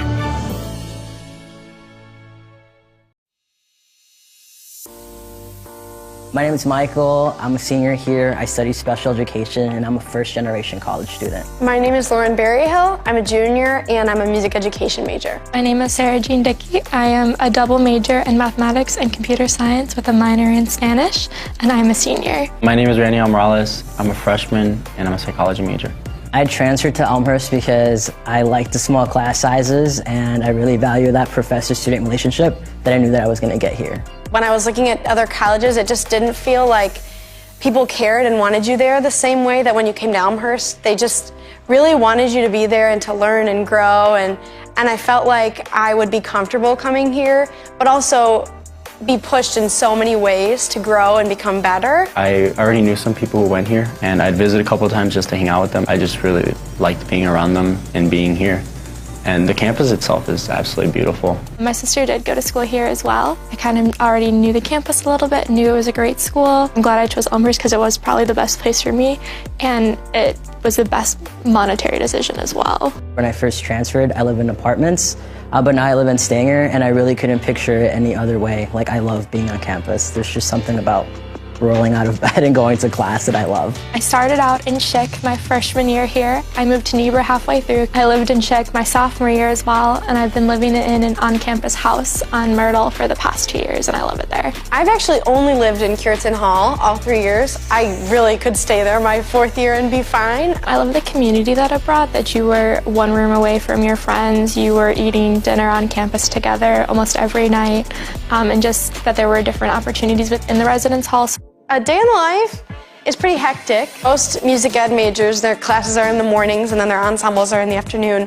So I'm pretty much boom, boom, boom, thing to thing to thing. I'm a morning person, so whether I have class in the morning or not, I like to wake up a little bit on the earlier side. So I'd wake up at 5:30, practice, eat breakfast quickly, go to my 9 a.m. Probably have class till around noon, and depending on the day, I'll probably head out to the local middle school to take some time with my students there, go to the library to do some homework, and then I also work at the library. Get out of class, go home, change, go directly to work. I'll usually have work later in the afternoon, and then eat dinner, maybe do some more homework, watch a movie. Get a dinner or some snacks at the Roost, and then head back to my dorm to do some homework and head to bed. Usually I spend time with my friends at night, and that's when I get to catch up on what's going on. My favorite place on campus is on the 3rd floor of the education department. It's the best place to study with the best view. I have 2 favorite places on campus. One is my house, but I also love the conference room in Daniels. My favorite place would be the cafeteria. Sitting in Founders, I love to sit at one of those tables and do homework. You can be in there to have fun, you can be in there to study, and the vibe can be whatever you want it to be. Out of the 4 classes that I took this past semester, my favorite class was acting. The professor was Dr. Tony Noyce. He is such a character. He's so awesome to be around. It was such a fun experience. And my favorite class was probably linear algebra with Dr. Crawford. It was part theory and part computation, which I really liked how it pulled those 2 concepts together. And Dr. Crawford is just an amazing teacher. I've had her almost every semester since I've been here. Post-colonial theory with Dr. Janice Lively, and that class had me thinking about it like all day. Music theory class, which is probably an interesting choice because it was at 8 a.m. every single day my freshman year, both semesters, which no one likes 8 a.m.s in college. My professor, Mr. Streeter, is incredible, and my class became more of a community than anything. It was a really nice way to come into college, and honestly, my best friends came out of that class. One of my favorite activities is the honors program. I've been involved with it all 4 years that I've been on campus here. I'm also involved in Alpha Phi Omega here on campus. You do a lot of service in the community. You get to build relationships with people in the organization, and you get to do a lot of leadership activities. I've been involved in lots of student groups on campus, all the choral ensembles, the vocal ensembles, and I loved being in late night blues, vocal jazz. We just had a lot of fun and really bonded with each other. I'm also a member of Phi Mu. It's a really fun way to meet people, but also to give back to others that need it. My favorite organizations that I've been a part of is definitely the Black Student Union, because I really like what they're doing for the campus overall and the social justice issues that they're pursuing on campus. I'm pretty much just involved with running. I'm really proud to be a Blue Jay because it's an amazing community. Blue also looks really nice when we're running, so it's awesome. Love being a student ambassador in the Office of Admissions. It's really great because I get to give tours to all these potential students, whether they're first years or transfers. I'm a CA for the ELSA students, which basically means that I live in the dorms that they also live in to provide any extra support that they might need. And I'm really proud to be part of this program, especially because it's one of the few in the country. And it's awesome because I work with students with disabilities in classrooms, and they always ask me, oh, can I go to Elmhurst? And I can say confidently, yes, you can go to Elmhurst. When I cross the stage at graduation, I'll be most proud of all the research that I've done. I didn't come into college with the intention to do that. I fell in love with the idea of research and the process of doing research. It's just incredible to look back and think that Elmhurst has done so much for me already, and I think that's what I'll be most proud of, to think just who I've become and who I want to be still. I think what I would remember most fondly are obviously my friends that I've made. Making memories with those friends in really interesting places that normally wouldn't be so exciting, but they are because you love each other and you get to know each other so well. Between the professors and the friends that I've made, I think that will stay with me the rest of my life. People who give back to Elmhurst, you're not only helping me, you're helping my family grow as well. Me graduating college and being the first one to graduate means that hopefully others in my family, like my nephews and nieces, can see that and want to come to a school like Elmhurst. So when you give money to Elmhurst, you're giving these students the experience of a lifetime and the ability to become who they're meant to be. Thank you for giving us the opportunity to change our lives.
University. Halftime just about complete. Both teams getting back out onto the field, awaiting this second half kickoff. We're tied at 14 here at Langhorst Field. The Elmhurst University Blue Jays and the Carroll University Pioneers. The CCIW battle on a Saturday night. Chilly night here in Elmhurst, 52 degrees at kickoff. Mark Kruger, glad you're with us here on BlueJayTV.com. Good one here tonight. J.R. Muth, a couple of touchdown catches in that first half. For the Blue Jays, well, it was the defense that came up with its first score. Jamon Gooden picked up a fumble and turned it into the end zone from 19 yards out, and that made it 7-7. Then Muth had the 12-yard touchdown catch to make it 14-7. Gabe Holtke with a 62-yard touchdown catch that tied the game up at 14. And now this is Josh Hill on the return to start the third quarter as he brings it back across the 35 to the 36-yard line. So that's where Josh Raby will go back to work. You see the tail end of it there. Raby in the first half went 13 of 22 passing for 132 yards. The 2 touchdown passes to Muth. His longest pass of the half was 26 yards, did not get sacked, did not throw an interception. J.R. Muth with 3 catches for 21 yards and the 2 touchdowns. So off we go here into the third quarter. Pioneers keep the ball on the ground. Nick Legnaoli with the run. Nick in the first half carried the ball 4 times for 25 yards. His longest was 14. Picks up 2 here, and it's 2nd down and 8 now for the Pioneers. Raby on the slant to Josh Hill. Incomplete. Boy, really good coverage there. Chris Reeves, the breakup for the Blue Jays, and you can see he's fired up. He's had a couple of nice breakups, and he's one-on-one with Josh Hill to the bottom of your monitor here. 3rd down and long here now for the Pioneers. Opening drive of this third quarter. Tied at 14. They need to get to their own 46-yard line to pick up a first. Raby, straight drop over the middle. Pass is incomplete. He was looking for Josh Hill. It's going to be incomplete, and the punting unit going to come on. Coming on the field for Carroll. Noah Strevler will come in to punt. And Perry. Strevler had 2 punts in that first half Strevler to kick it for away. 50 yards. His longest was 36. So the Blue Jay defense holds to start the third quarter. And now they should get good field position here on their first possession of the second half. Boy, you have a feeling that field position is going to be an important. Oh, that hit. That's a live football. Ball down at the 35-yard line. Who's got it? And the officials gathering. And Carroll has it. Oh, man. Hit one of the up men. That was a live football, and Carroll covers it up. Boy, that's unfortunate for the Blue Jays. They would have had good field position. But instead, it's Carroll. 1st and 10 from the Blue Jay 35-yard line.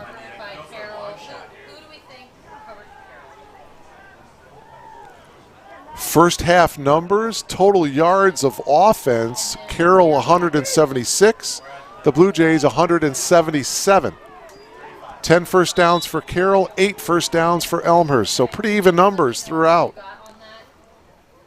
Even on the scoreboard as well. 14 apiece, a minute gone by here in this third quarter. Straight up the middle running Nick Legnaoli. And Legnaoli inside the 30 to the 29-yard line. He'll pick up 6. 2nd down, 4 yards to go. Pioneers need to get to the 25-yard line to pick up a first. Blue Jay defense remains out there. A tough play on the punt. Hit one of the up men to make it a live football. Carroll covered it up. 2nd down and 4. Legnaoli spins to a first down, and his forward progress will take him to the 20-yard line. It's a 9-yard pickup.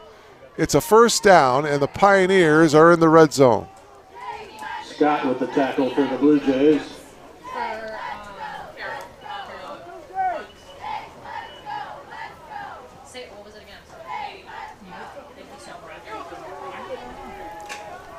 Ball resting right at the 20-yard line for Josh Raby and the Pioneers.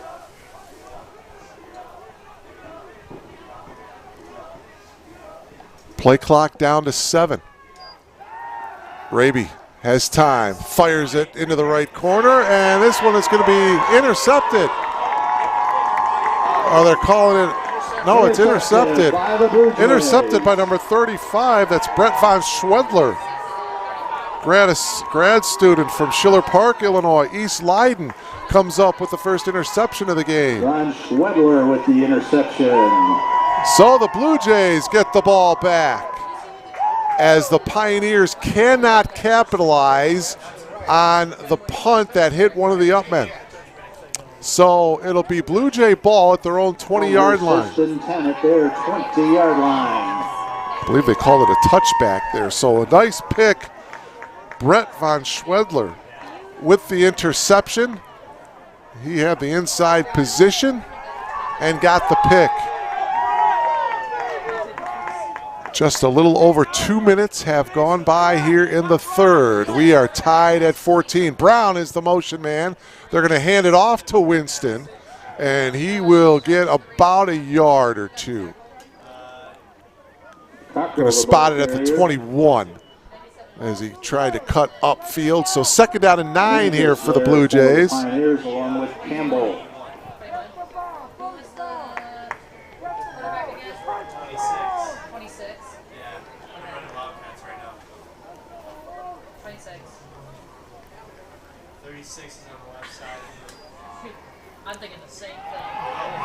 They're going to throw deep over the middle. The pass is complete to number 83. That's R.J. Anderson. Tackled by Will Campbell and Damon Loker. With the tackle. Along with so Loker. Great job by the Blue Jays. Mixing things up here. R.J. Anderson, 6'2 junior. The ball is spotted right at midfield. It'll be first down and 10.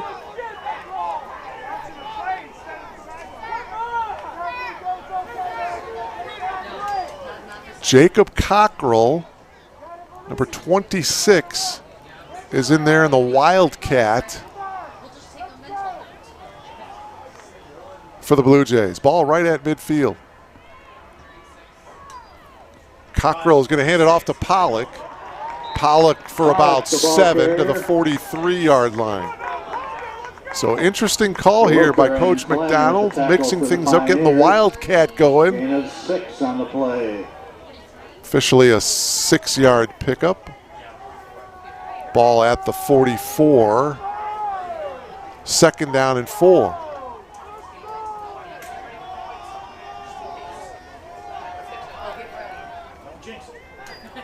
Again, Cockrell out of the cat.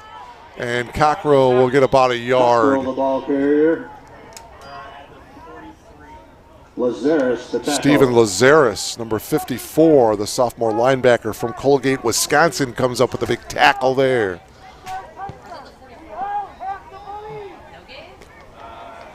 Ball at about, well, the 43.5-yard line if you want to be technical about it.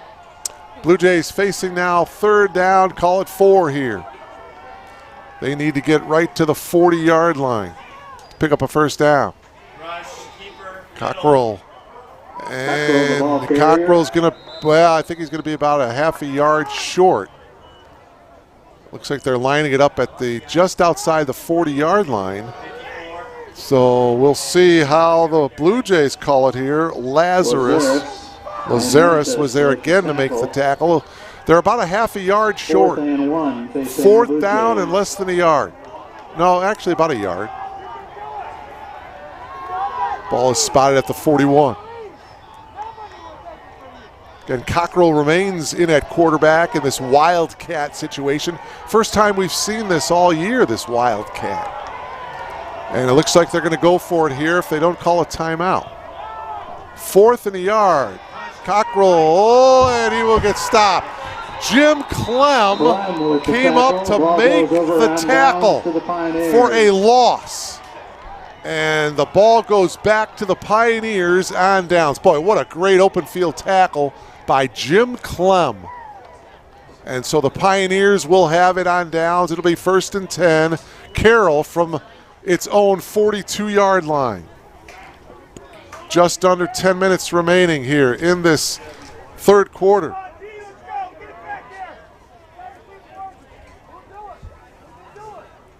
Big play that time by the Pioneer defense.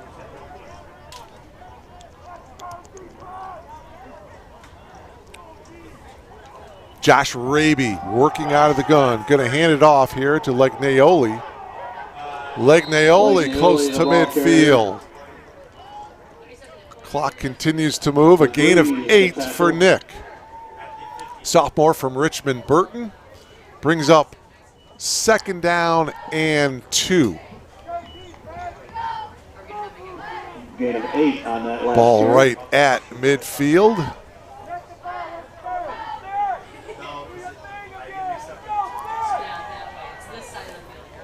Raby, play action, rolling out, throwing. Got his man. Oh, he coughed it up. That's J.R. Muth. And it looks like the Blue Jays have recovered. Here it is again. They set up the screen. Nice catch by Muth, and he coughed it up. And it was number 37, Connor DeVries, sophomore defensive back from Lawton, Michigan, who came up with the recovery. Ruling on the field is a completed catch with the fumble. First down for Elmhurst. So the Blue Jays with an opportunity here. Boy, they've had an interception and now a fumble recovery here in this third quarter. Let's see if they can't capitalize and take the lead here. We're tied at 14. 9:15 remaining here in the third.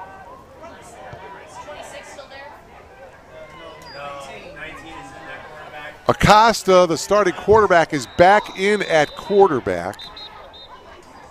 This is going to be a loss of 2 back to the 40-yard line as the Blue Jays keep it on the ground. It'll bring up second down and 12. On the play. Julian Cavallo checks into the game for Zach Norman here.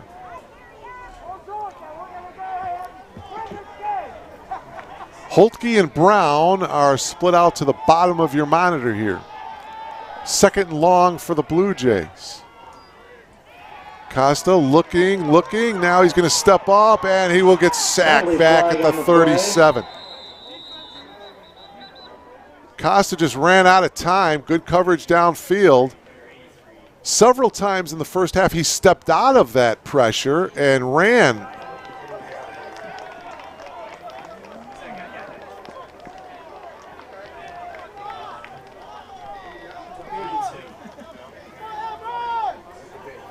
Well, is there a flag down? Let's hear from. There was a flag down. Holding. Defense. Number 27. 10 yards from the previous spot. Automatic. First down. That's Vine, the sophomore corner. So that'll bring the ball to midfield. Boy, that's a big penalty. First down for the Blue Jays from midfield.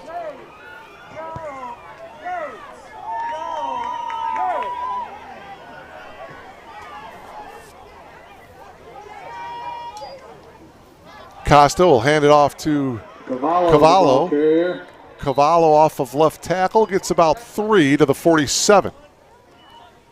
Bring up second down and second 7. Yeah, second 7. We are at the 8-minute mark of the third quarter.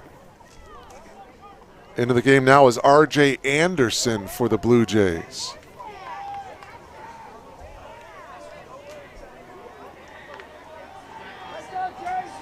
Hayden Beck, the big tight end. See if we can get the ball to him at some point in the second half. Second down and 7. Instead, it's Cavallo. Cavallo bounces it out, gets across the 45, and he'll get tackled around the 43 for a pickup of 4. This will bring up third down and 3 yards to go now for the Blue Jays. Maybe 2 down territory here. There for the Pioneers along with Binkowski. Boy, you have to give a lot of credit to Acosta, the freshman starting quarterback. He's showed some poise here. Throwing deep, there is a flag down as that one is incomplete.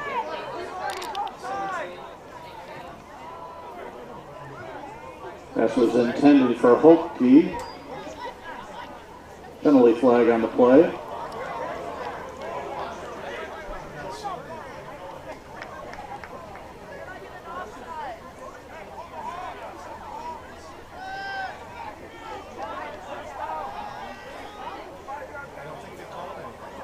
Okay, looks like there is no penalty marker down. All right.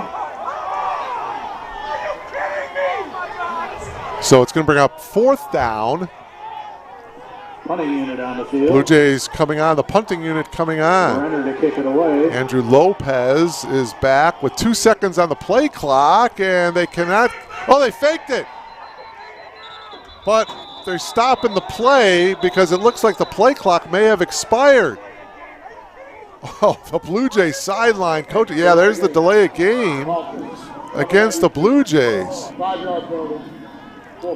Noah Hankel, number 7, was the up guy who they directly snapped it to. But a delay of game is going to bring the ball back 5. Boy, it looked like Hankel was going to pick up the first down, too. Ah, unfortunate. So 4th down and 8 now for the Blue. Oh, a low snap. And Runners Blue kick Jays in the do air. get it Fair off. catch, This is so fair no. caught by Lopez. So, boy, a lot of action going on here. 6:50 remaining here in the Lopez with third the fair quarter. It's been a scoreless third quarter so far. Tied at 14 here between Carroll and Elmhurst. Each team with their full 3 timeouts remaining.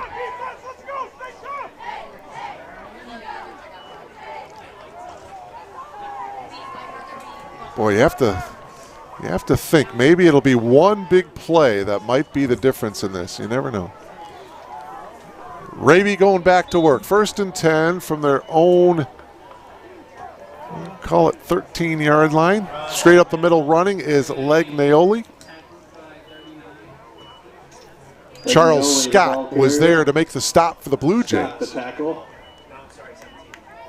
Ball at the 17-yard line, giving the Pioneers a little bit of breathing room. Gain of 2 on the play. After the pickup of 2, brings up 2nd down and 8.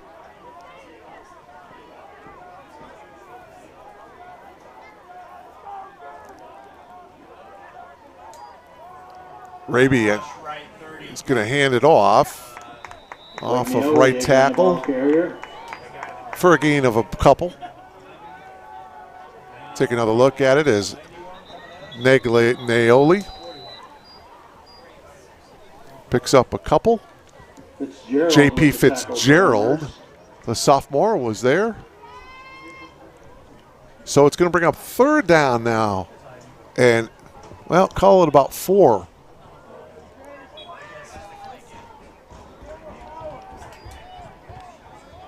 As we are under the 6-minute mark of this third quarter. Tied at 14. Blue Jays looking for their first victory of the season. Carroll coming in with a record of 3-2. 3rd down and 4 here. Raby's going to pass. Pass is going to complete, trying to pick up some blocking. That's Keon Miller. And I don't know. I don't think he's there. The official on the side is standing right at the first down marker. DeVries was there to make the stop. The ball is at the 23. It is. Well, what is it? 4th? And the punting unit is going to come in. Punting unit comes out. 4th and a yard. So Noah Streveler in to punt here. Blue Jays should have very good field position. Boy, it's a short punt, and it's going to be left alone, and it's going to go out of bounds right around midfield. Punt goes out of bounds. Actually at the 48-yard line. Blue Jays take over 1st and 10 with 5.5 minutes left to play here in the third. Blue Jays offensively showing a lot of different wrinkles. We've seen the Wildcat. Seen a freshman quarterback start the game, and Andre Acosta. And Acosta comes back out onto the field now. 1st and 10 Blue Jays from their own 48-yard line.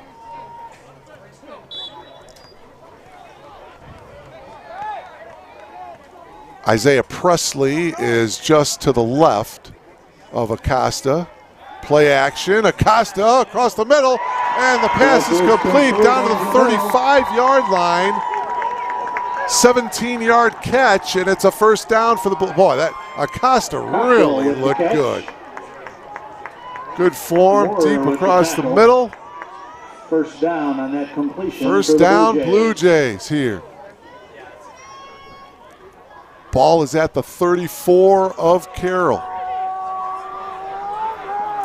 Approaching the 5-minute mark of this third. Costa's going to hand it off. This is Presley. Presley, the ball carrier. And Isaiah goes straight up the middle to the 32 for a gain of 2.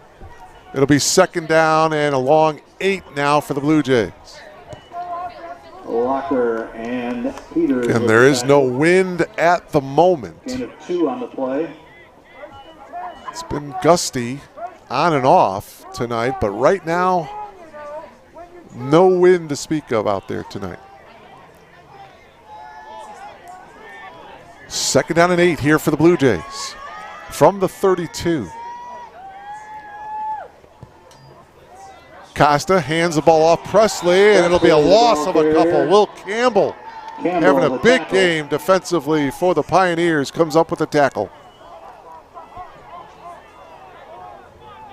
Mentioned earlier, he was the top prep linebacker in the state of Wisconsin a couple of years ago, and you can see why. A lot of speed, quickness. Brings up third down and 14 now for the Blue Jays. And that will take them out of field goal range. See what they do here. Acosta rolling around midfield. Now he just dumps it off. Tried to get it off to Presley and did a wise thing of just getting rid of that thing.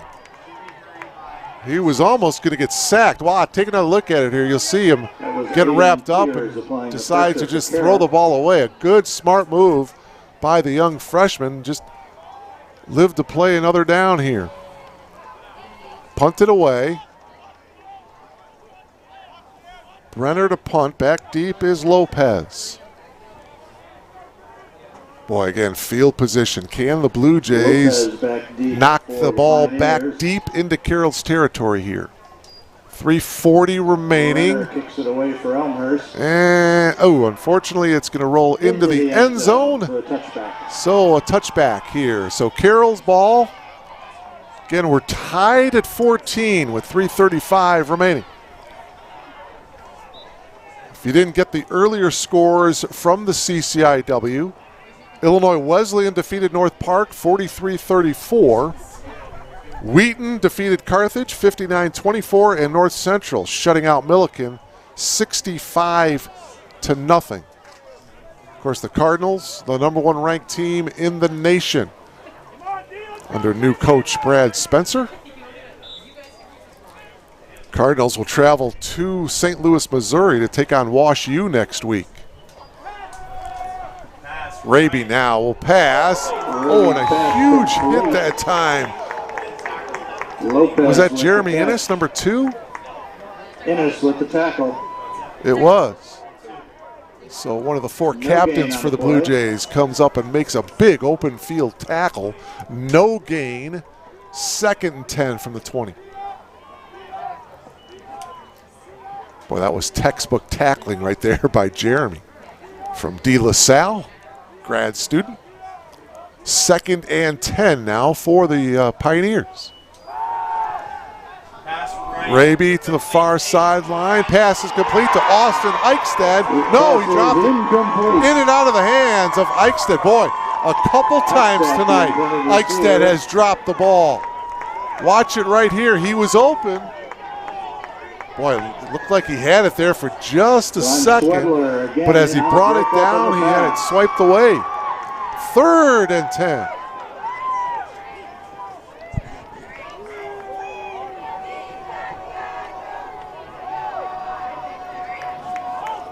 Blue Jays with 3 on the line here.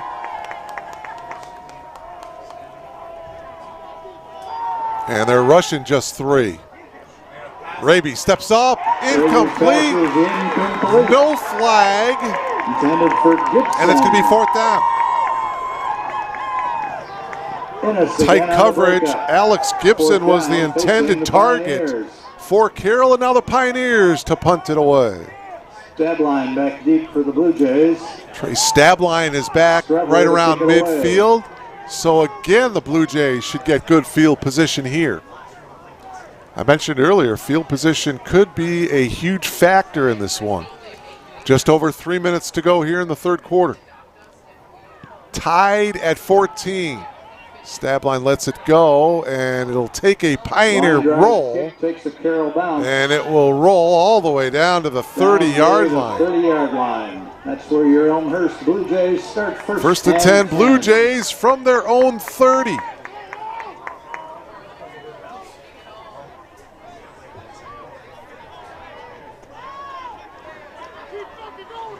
After tonight, the Blue Jays with 2 more home games.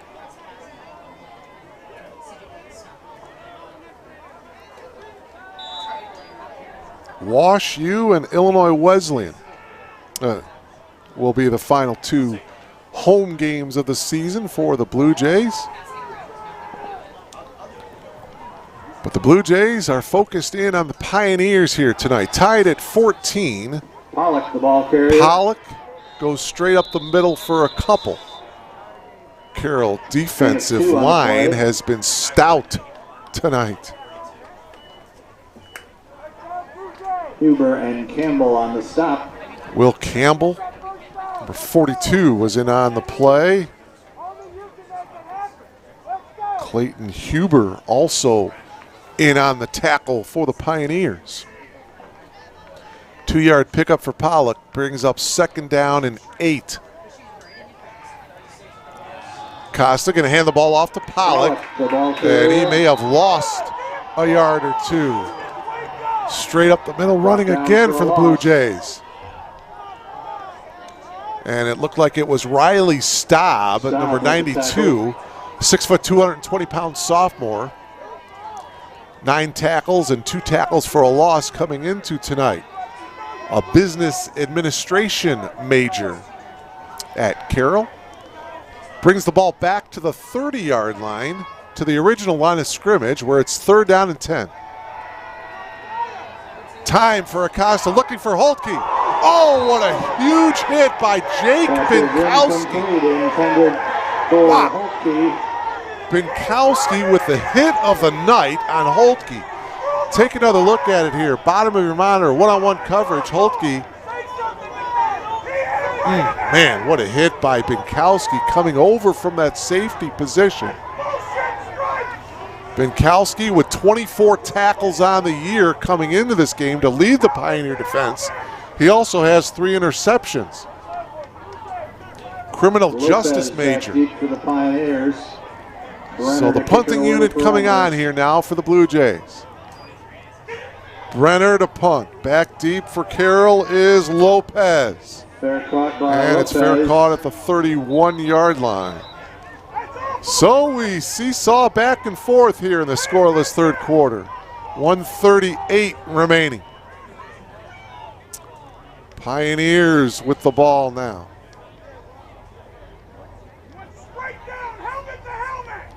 You are logged on to BlueJayTV.com. Mark Kruger, Glenn Liljeberg out here as well with the controls. Thank him for his effort here tonight. Again, the only night game of the year for the Blue Jays. Raby is going to hand the ball off. Here's Jackson Case. Or check that. That's Nick Legnaoli. Legnaoli, the ball carrier. No, check that. And we were right the first time. It was Jackson Case. I mentioned Jackson had that big game 2 weeks ago against August Stanton, rushing for 238 yards. So keep an eye on him. He picked up 3, 2nd and 7. Raby with a deep stare to the sideline. Going to keep it on the ground for about 3 more. Again, it's Jackson Case. There's Carroll with the white jerseys, black pants, the orange numbers, and the orange helmets. Very much like the Bears' orange helmets when they had those helmets on Thursday night at Soldier Field. Half a minute remaining here in the 3rd here at Langhorse Field in Elmhurst. 3rd down and 2. Raby's going to throw.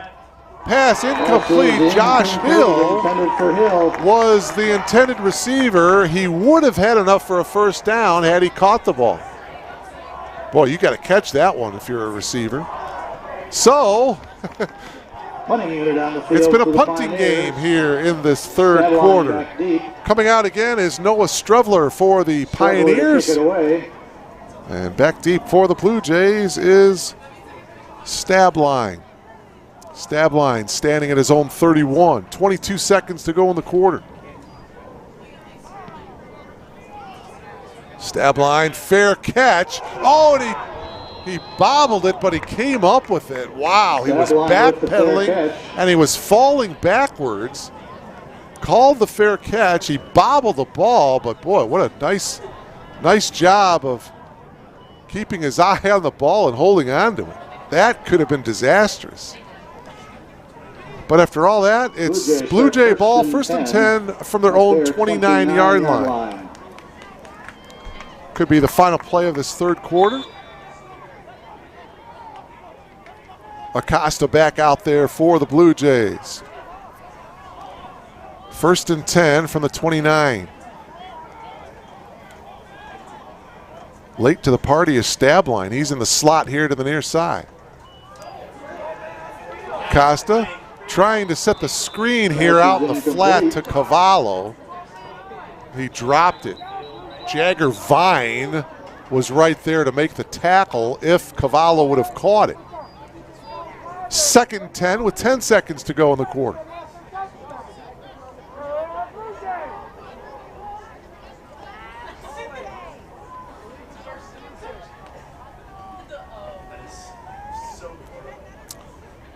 It's been a very entertaining game here tonight. Really well played on both sides.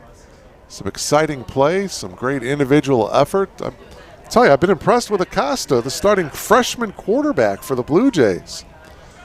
Showed a lot of poise, made some good decisions, got rid of the football at times when he had to. Second and 10. Blue Jays from their own 29-yard line. Play that does not count. It's first down.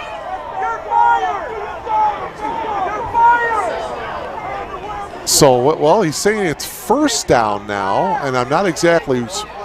They're saying it was a no play. So wave off that incomplete pass to Cavallo.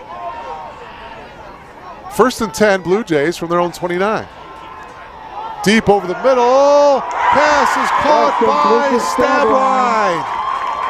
Trey Stabline at the 32-yard line of Carroll. Straight drop. Acosta with a lot of time. Good catch by Stabline, the 6'1" grad student from Delaware, Ohio. And that's the end of the third quarter. Big play by the Blue Jays to end the quarter. We'll head to the fourth, tied at 14. You're logged on to BlueJayTV.com.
Welcome back to Langhorst Field. We are ready for fourth quarter action, tied at 14. Elmhurst and Carroll. Blue Jays first and 10 from the 32. Acosta under pressure now, throws it away.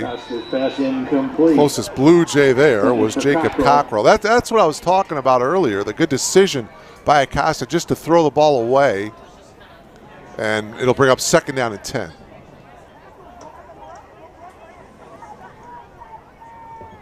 "36th meeting between Elmhurst and Carroll. This one could go down to the final minute, just like last year when Carroll scored a touchdown in the final minute to win by 2. Tied at 14 here to start the 4th. Cavallo will get about a yard, maybe. Campbell with the tackle. Will Campbell again with the tackle. Actually, it's going to be back at the 33 for a loss of 1. Loss of 1 on the play.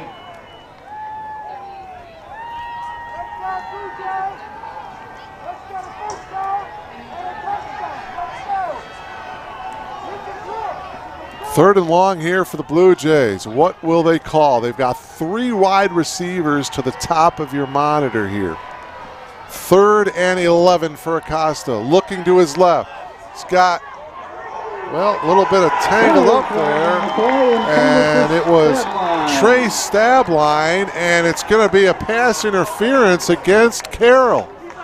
Here's another look at it here. You see Stabline and the defender right into your picture right there. Well, we got the tail end of it there. And there's the flag, pass interference. It'll be 1st and 10 for the Blue Jays here. Costa saw the one-on-one. Had the big completion to Stabline earlier in this drive, decided to go back to Trey. And an interference call gives the Blue Jays a 1st down, so they are now in the red zone. 1st and 10 from the 18. Hand the ball, Cavallo for about 2. Loker there first for the Pioneers. 2nd and 8. Just over a minute gone by here in this 4th quarter. It has been a battle here tonight. The ball is spotted at the 17-yard line. So it's 2nd down and 9. Gain of 1 on the play.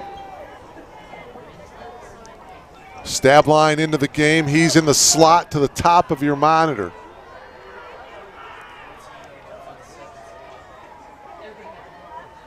Holtke in the slot to the near side. Habline, and that one is incomplete into the end zone. Looking for Stabline once again. It looked like it hit his left shoulder pad there. Knocked away.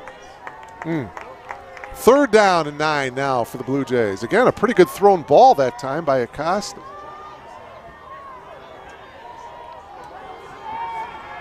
Cavallo to Acosta's right. Acosta looking to the right. Wide open receiver. Pass is complete. Pass complete to Jacob Cockrell. Cockrell with the catch. He's going to be close to the 1st down marker. It looks like it's going to be a 1st and goal. Didn't see a flag. Let's see if they're moving the chains here. What? Well, the Blue Jays. 1st down. Okay, it is a 1st down. Now they're 1st and goal for the Blue Jays. So it's 1st and goal from the 7. Handing the ball off to Cavallo. And Cavallo will get tackled for a loss. Tackled by Jim Clem. Clem has had a couple of big tackles for the Pioneers defensively. 2nd and goal. Ball back now to the 8 after a loss of 1.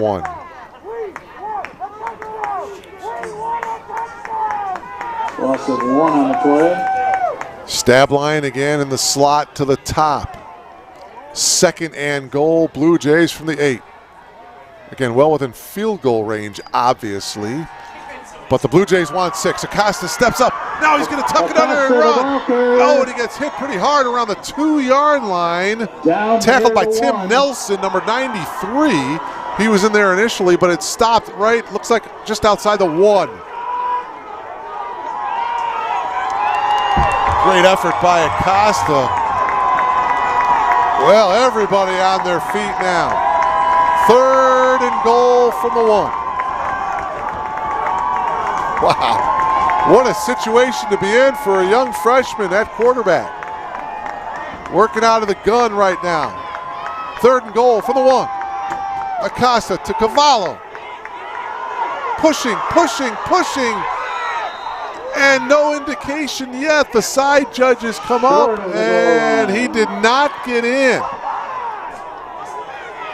He is stopped inside the 1. 4th and goal now. And the Blue Jays are going to go for it. Why not?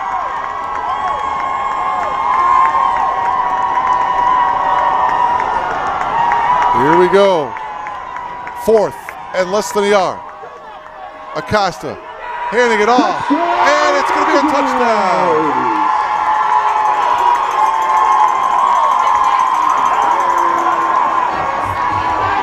Gallen, the ball carrier. Keith Gallen, I believe, went in for the score, but looks like there is a penalty flag down. Wow. Could be a post-play situation here.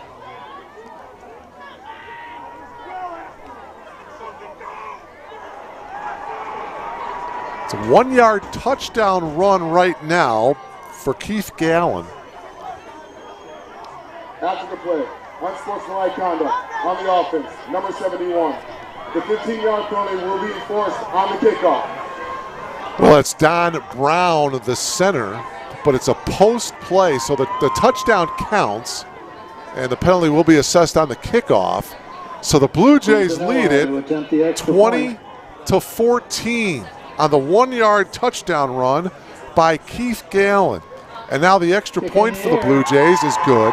So it's now 21-14 in favor of the Blue Jays. Take another look at the touchdown. It went off of left tackle. Good surge by that offensive line. And he got in. 21-14 in favor of the Blue Jays. Keith Gallen is a 5'8" freshman from Fairfield, California. One freshman handing it off to another freshman for the touchdown. So now the Blue Jay defense, can they hold here?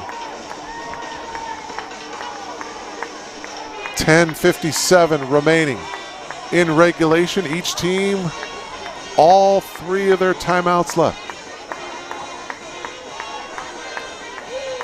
Back deep for the Pioneers is Keon Miller and Andrew Lopez. Miller, number 2, is a very, very dangerous return man. Blue Jays have been kicking away from him. Remember, in the first half, Miller had a really nice kickoff return of 55 yards. And so ever since that kickoff return, the Blue Jays have kicked it away from him. He's standing here on the near side at the 36-yard line. See if the Blue Jays continue to kick it away from him. It's a ground ball kick taken around midfield. And the return, just for a couple yards, was 39, Braden Curtin. Desmore with the tackle. The Pioneers have very good field position. They're going to start this drive in Blue Jay territory at the 47. First and 10 at the Elmhurst 48-yard line. Now, correction, at the 48-yard line. 10:51 left to play here in regulation. Can the Blue Jays hang on and get victory number 1? Raby working out of the gun. Jackson Case is flanked out to his right. 2 wide receivers to either side here for Raby. First and 10 Pioneers from the 48. Out in the flat here is Case, and he dropped it. That's just an incomplete pass. It was a forward pass to Jackson, incomplete. 2nd and 10.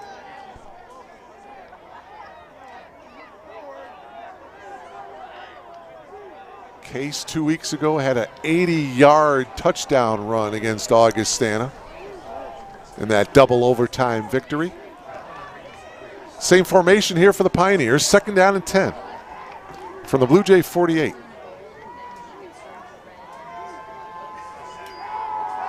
Raby, straight drop, looking deep over the middle. Pass is up, tipped around. Blue Jays say they have the pick, but they're calling it incomplete. Broken up by Jeremy Innes. He's had a couple of big breakups tonight.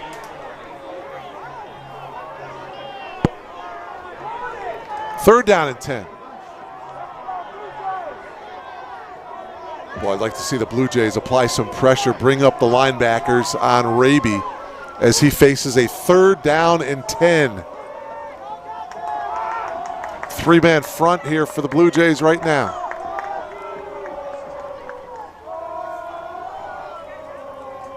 Play clock at 8. Raby, they're going to play it conservatively and run the ball. Boy, that's close to a first down by Jackson Case. And that is, I believe, first down. Wow. 3rd and 10. It's a draw up the middle, and Case picks up 10. Move the chains, 1st and 10 for the Pioneers. Big play there for Carroll. Keep this drive alive. From the Blue Jay 38-yard line, Raby steps back. Now he's going to step up and run the ball, and he slides the ball carrier to the 33. And a flag.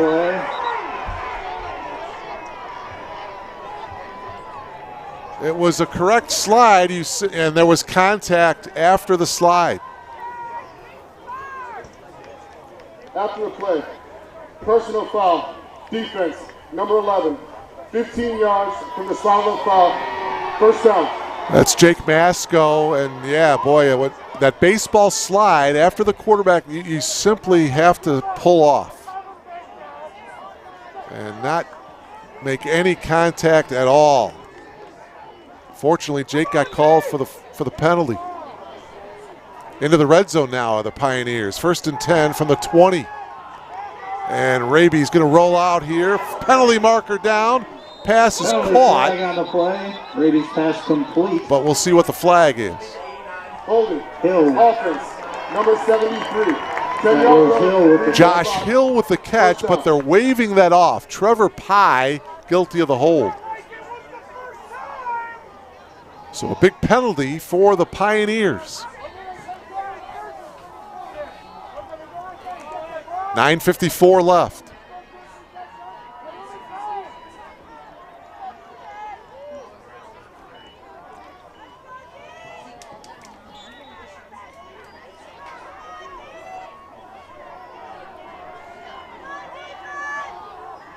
Be 1st and 20 now for the Pioneers. Raby looking to throw. Pass is overthrown over the head of Austin Eichstad. It'll bring up 3rd down and a whole bunch. Or check that, 2nd.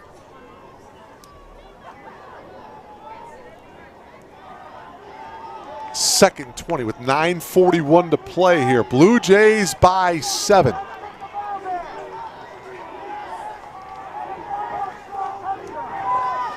Only one score here so far in the second half. We were tied at 14 at the break. Raby straight up the middle running is Jackson Case. Charles Scott, Jake Masco combining on the stop. Boy, that one play on 3rd and 10. They ran the ball. Jackson Case straight up the middle, picked up 10, and continued this drive. Blue Jay defense trying to hold here. 3rd down and 15. Need to get down to the 10-yard line to pick up the first. Raby looking deep, and that one is picked off. Von Schwedler, the interception. Picked off by Schwedler, Brett von Schwedler. Across midfield. With the interception for the Blue Jays, and he brings it back to around midfield. Intended for Muck. Take another look at it here. You'll see Raby going deep over the middle. Excellent read by von Schwedler, and he returns it. Man, he made the play. Broke to the ball beautifully and brings it back around right to, well, across midfield to the 48-yard line of Carroll. Sideline violation on Elmhurst. 5-yard penalty from the end of the run. First down. A sideline violation. They did have a warning earlier. Okay. I didn't know they had the warning earlier, but they did. So now they're going to bring the ball back to the 47. So it's a 5-yard penalty. But nevertheless, a huge play by the Blue Jay defense. And now with 8:51 remaining, Blue Jays up 7. Boy, they really have not been in this position all season long, trying to up by 7, trying to run some clock. 8:51 left. Acosta deep over the middle. Incomplete. Whoa, they were going for it all there. Boy, another good-looking ball thrown there by Acosta. Gabe Holtke was the intended target. He nearly came up with it. 2nd and 10, Blue Jays from their own 47. At the breakup.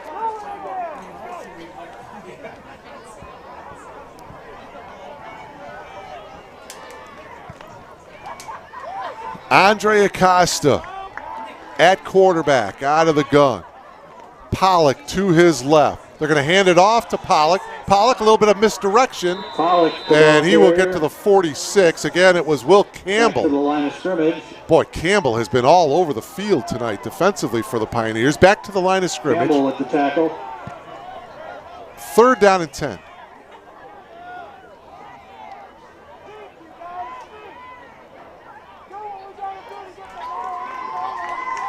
Hayden Beck, the tight end, his right, they're going to tend to his right arm.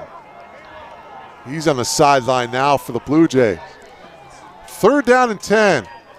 Acosta looking deep to the right side, and that one is incomplete.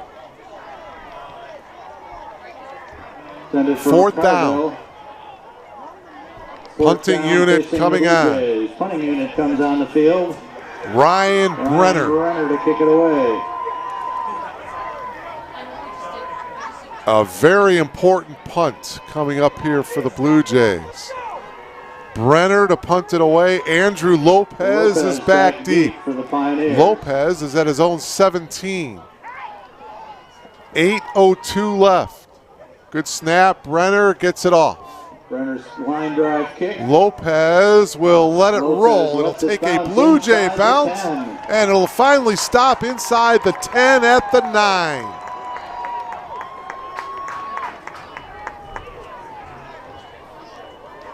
So the Blue Jay coaching staff going to rely on the defense once again. The defensive coordinators, Jim Phelps, Keith Woodson. The 2 defensive coordinators for the Blue Jays. 1st and 10 at their 9-yard line. 1st and 10 Pioneers from their own 9.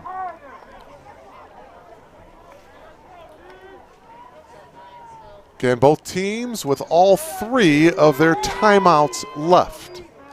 Raby is going to hand it off. This is Jackson Case. The ball carrier. Masco the tackle. Pickup of 6 on the play. 2nd down and 4 for the Pioneers.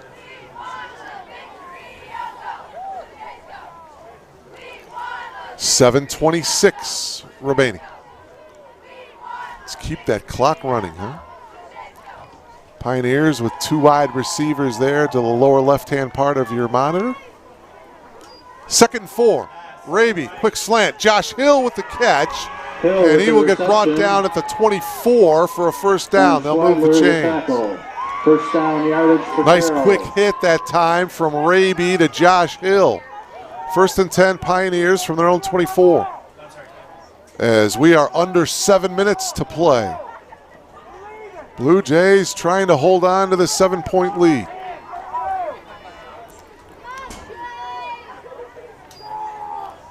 Raby rolls out to his left.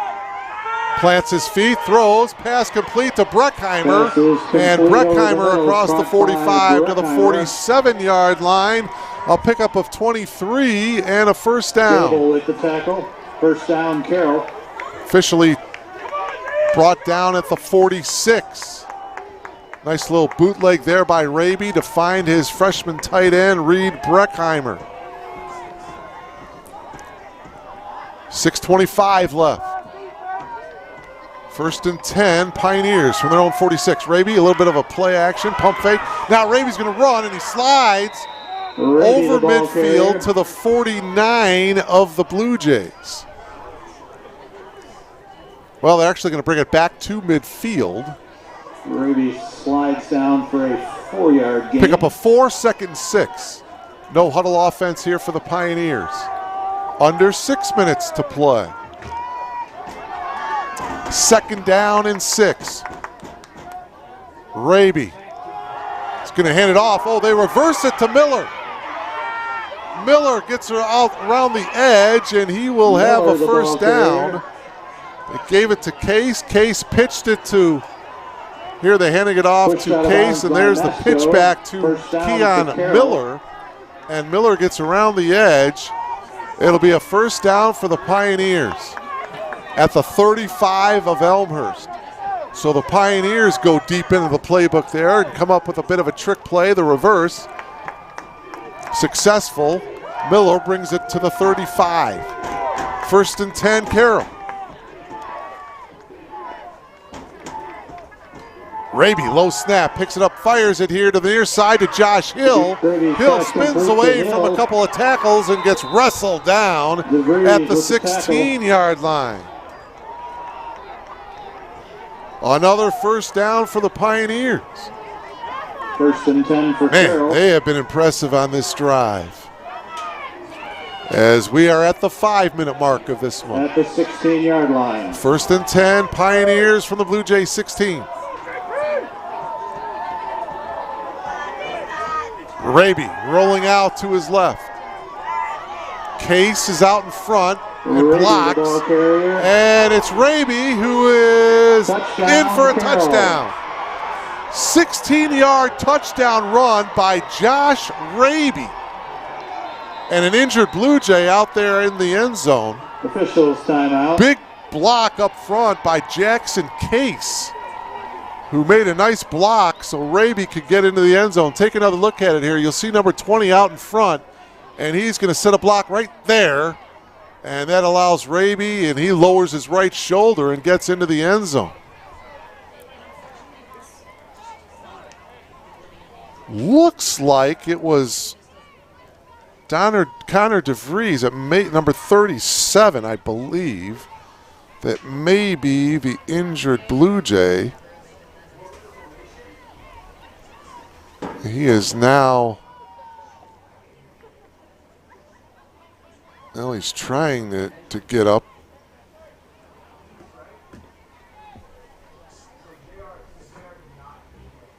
It is DeVries, number 37 for the Blue Jays. Connor is a 6-foot sophomore from Lawton, Michigan, and he's going to come off, fortunately under his own power, but he's walking very, very gingerly.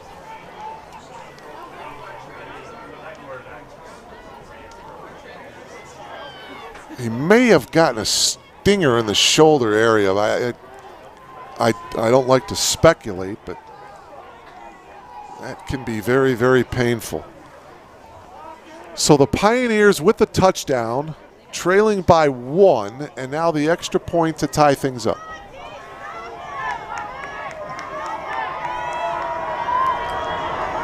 Tyler McLean, the backup quarterback, on the hold for the Pioneers. The extra point by Jacob Laurent. Took the extra point. McLean with the hold.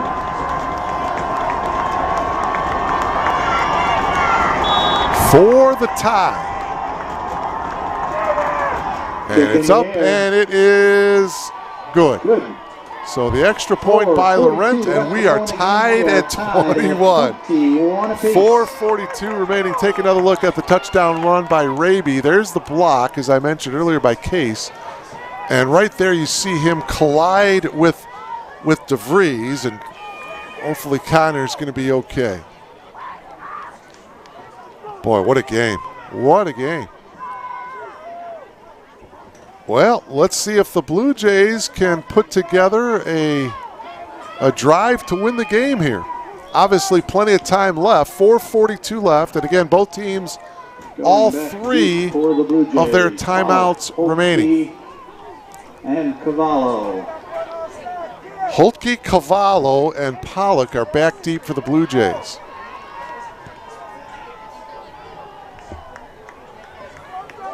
Laurent to kick it away for the Jacob Pioneers. Laurent to kick it away here for the Pioneers. You are logged on to BlueJayTV.com. Blue Jay football on a Saturday night here in Elmhurst. 52 degrees game time temperature. Back and forth we go. Tied now at 21. Kick in the air. High kick by Laurent. Holtke on the return. It'll be Holtke. Penalty marker down. This one is usually an illegal block of some sort.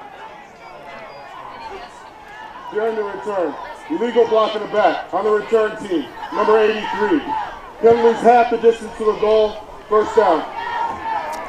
R.J. Anderson guilty of the illegal block.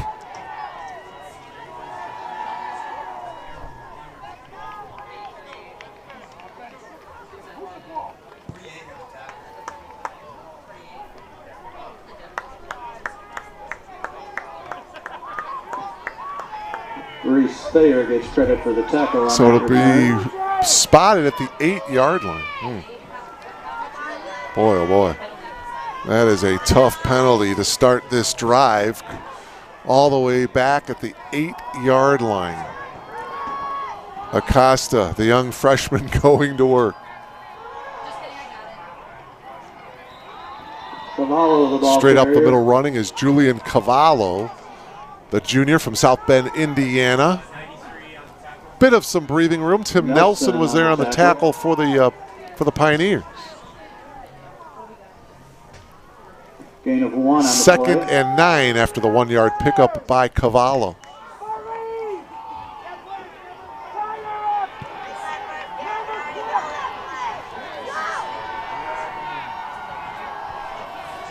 We are at the 4-minute mark of regulation.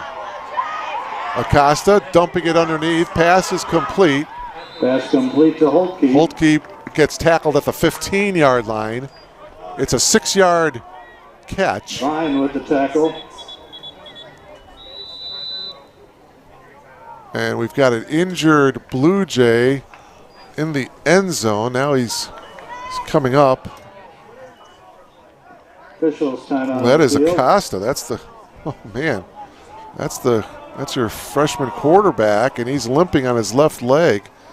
And so, boy, he's going to have to come out of the ball game, and it looks like Connor Buck is going to come in to replace Acosta at quarterback.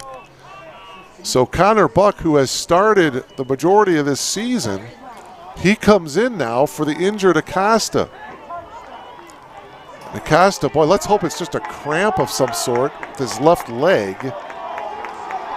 But nevertheless, now Connor Buck, a 6'5", 200-pound junior, transferred in from Aurora University, has a 3rd down and 4 situation. Setting up a screen out in the flat to Cavallo. Cavallo breaks a couple of tackles, has a 1st down all the way to the 30-yard line. Needed 4, picked up 15.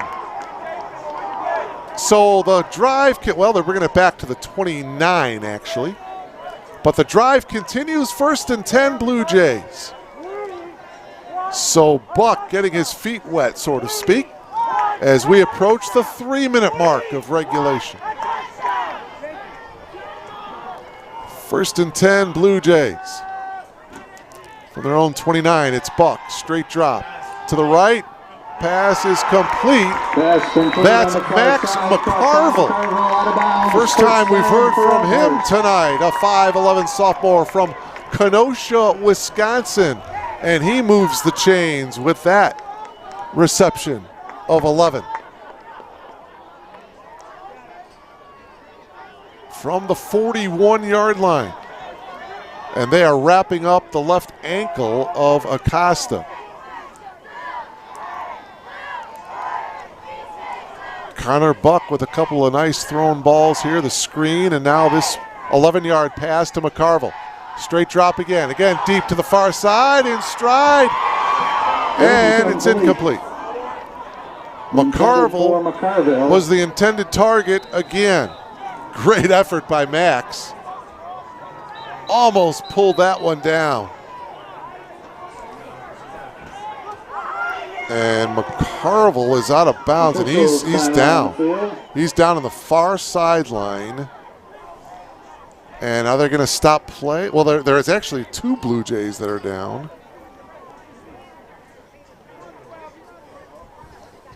Another Blue Jay player is down at the 30-yard line. So you've got McCarville, who is injured. He's on the Carroll sideline on the far side, and another injured Blue Jay at their own 30-yard line.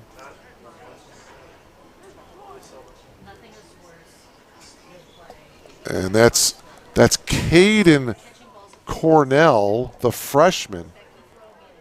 Looks like that might be I'm not sure if that's a cramp or not, but Cornell is a freshman, 6'4", 260 from Grand Rapids, Michigan. He's coming off. McCarville is coming off as well. McCarville is walking off under his own power. Cornell, though, is getting some help.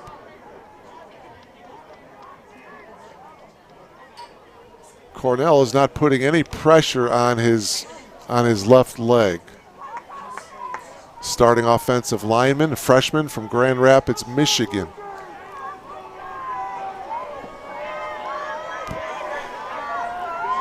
Boy, that's a tough play. You got two injured Blue Jays coming off the field on that play. 2nd and 10, Blue Jays from their own 41. 2:18 left. Blue Jays with all 3 of their timeouts remaining. Buck to the air. Oh no, instead he's going to get sacked and brought down back at the 34. A loss of 7.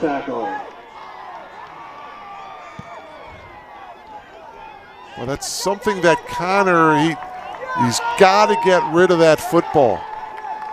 Riley Staub with the sack for the Pioneers. And so it's going to bring up 3rd down and long. 3rd and about 17. They need to get to the 49-yard line of Carroll to pick up a 1st down. 1:36 left. Back into the game is Acosta. Acosta throws, and boy, the Blue Jays were fortunate that one was not picked off. Was underthrown. There were 2 Pioneers that actually were there to make the pick, but it falls incomplete. Brenner comes in to punt. 1:28 left. Andrew Lopez is back at his own 30-yard line. Brenner is going to have to get off a good one here. 1:28 left. Remember, the Pioneers missed a couple of field goals tonight, so it'll be interesting to see. And that's fair caught at the 40. It'll be interesting to see if Coach Buda, if he's going to try a field goal attempt, if it gets that far. So it's 1st and 10 Pioneers from their own 30. How about a pick 6 to end it here? 1:21 left.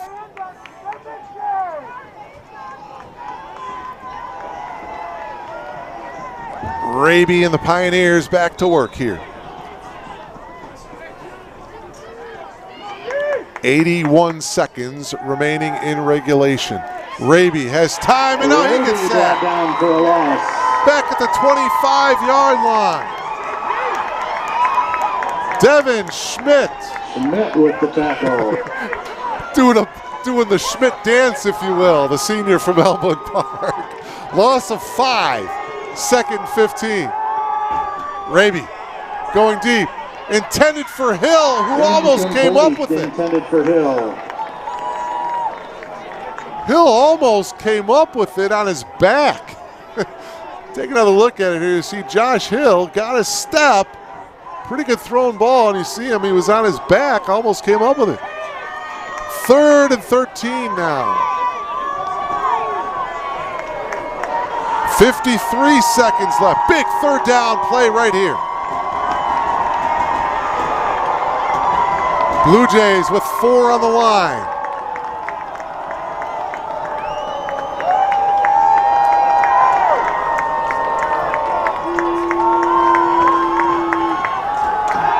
Raby steps back, fires over the middle, pass complete, 1st down for the Pioneers. That's Austin Eichstead to the 48-yard line. 22-yard pass from Raby to Eichstead. 40 seconds remaining. Big play. Raby now to the edge. Oh, wow. Almost picked by Jeremy Innes. Boy, that was close to being a pick 6. Oh, man. 2nd and 10. Pioneers from their own 48-yard line. Great finish tonight here in Elmhurst. Great finish a year ago between these two teams. Another great finish here in 2022. 34 seconds remaining. 2nd and 10, Pioneers. Raby rolling out here to the near side. Fires it, and it's incomplete. Pressure coming from Jamon Gooden. Gooden, who has that fumble recovery for a touchdown in the first half. You see the pressure from behind, and Raby just wisely throws it away. 3rd down and 10. Another big 3rd down coming up here.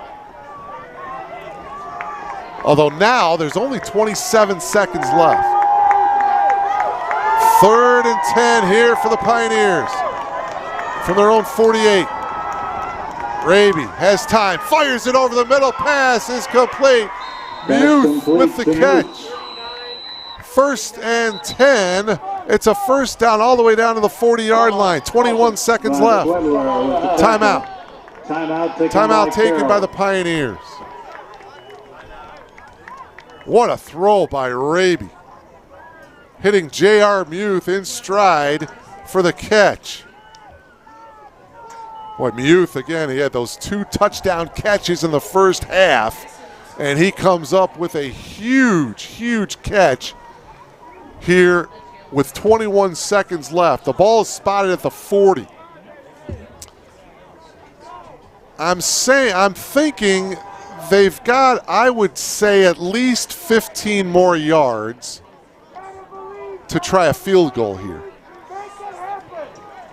They do have 2 timeouts left and 21 seconds to work with.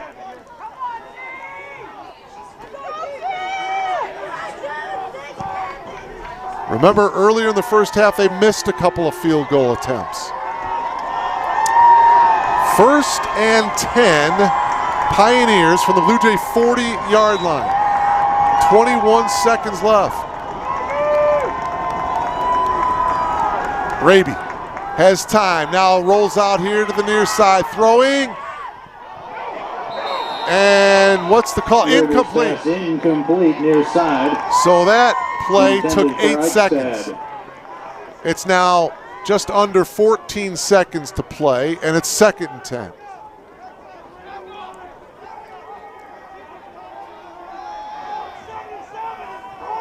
Well, you'd be looking at an unheard of 57-yard field goal attempt from here.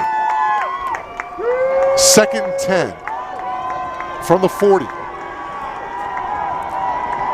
Again, there is no wind to speak of right now.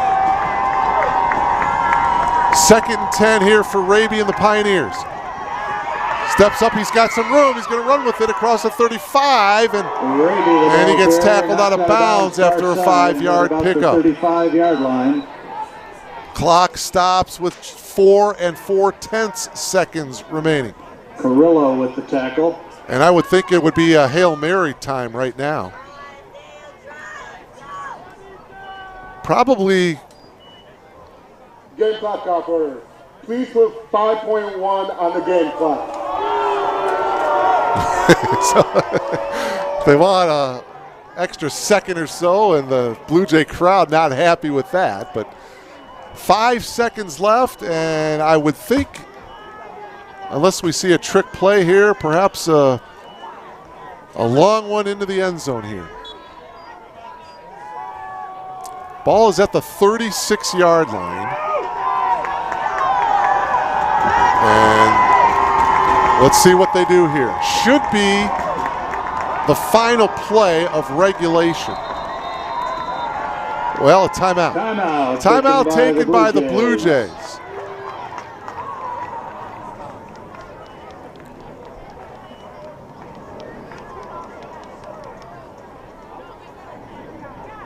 They're going to pass up a 53-yard field goal attempt to, well, probably throw it in the end zone, I would guess.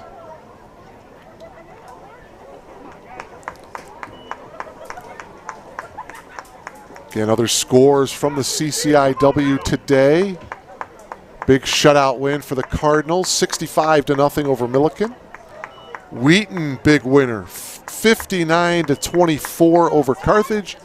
And Illinois Wesleyan knocking off North Park earlier this afternoon, 43-34 was the final in that one. Here in Elmhurst, we're tied at 21 with just 5 seconds remaining in regulation.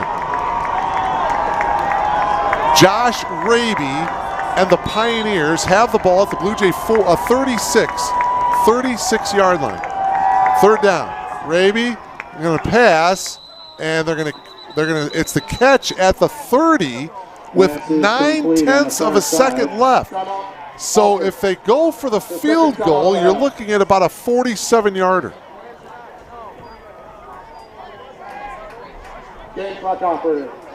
And Laurent, the field goal kicker, was coming on, and now he's off and he's standing all by himself. You see the left-hand part of your monitor about the 44, he's standing alone. So it looks like the Pioneers are going to go for the field goal here. Laurent, this season, 40 yards or more, he's 0 for 3.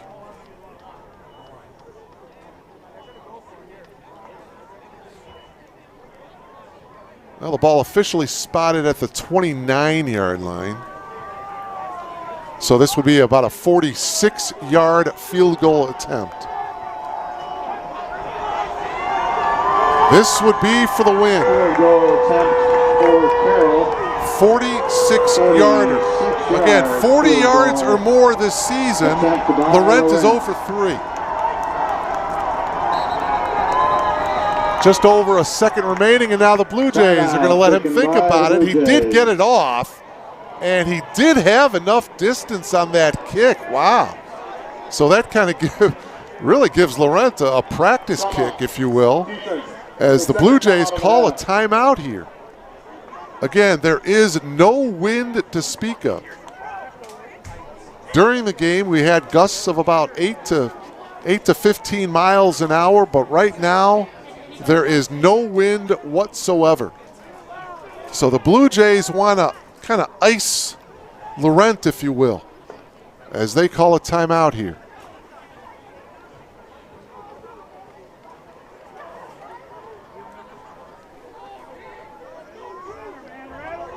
What a great game. Both teams battling it out. Starting freshman quarterback for the Blue Jays, Acosta. Admirable performance from him. All right, here we go. backup quarterback Tyler McLean will hold Jacob Laurent a 46-yard field goal to win it. Kick in the air. Kick is up in the air, and it hits the left upright. No good. Whoa. We will head to overtime, folks. A 46-yard field goal attempt by Jacob Laurent hits the left upright, and we will head to overtime. So we'll take a timeout and come back for the overtime period. Tied at 21, you're logged on to BlueJayTV.com.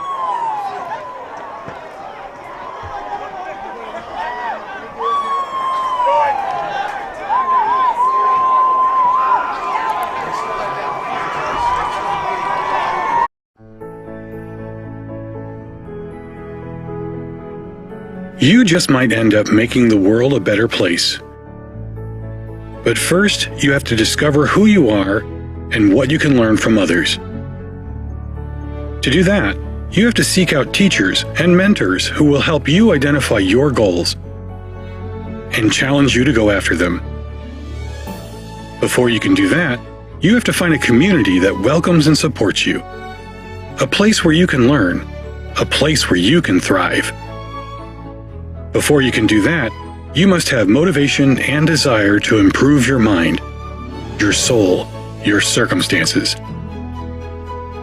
To ignite that desire, you must find your potential. We'll help you discover your potential once you discover us. Elmhurst University.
Welcome back to Langhorse Field.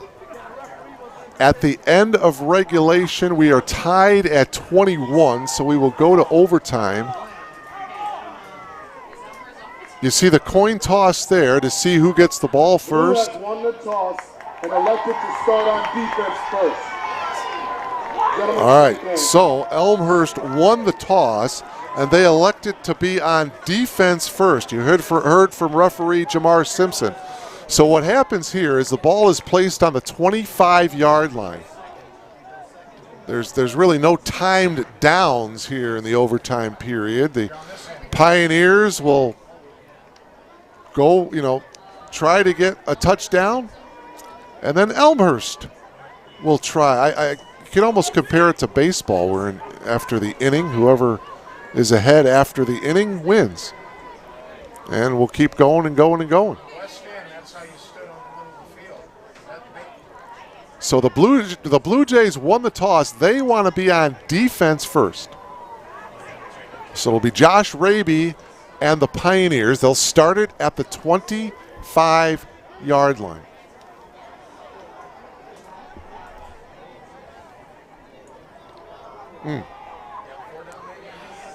Four downs, you can pick up a first down, just normal football. Then the Blue Jays will get it at the 25-yard line. All right, so here we go.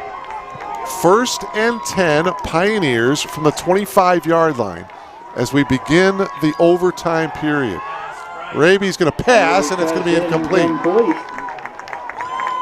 Over here to the near side, Josh Hill.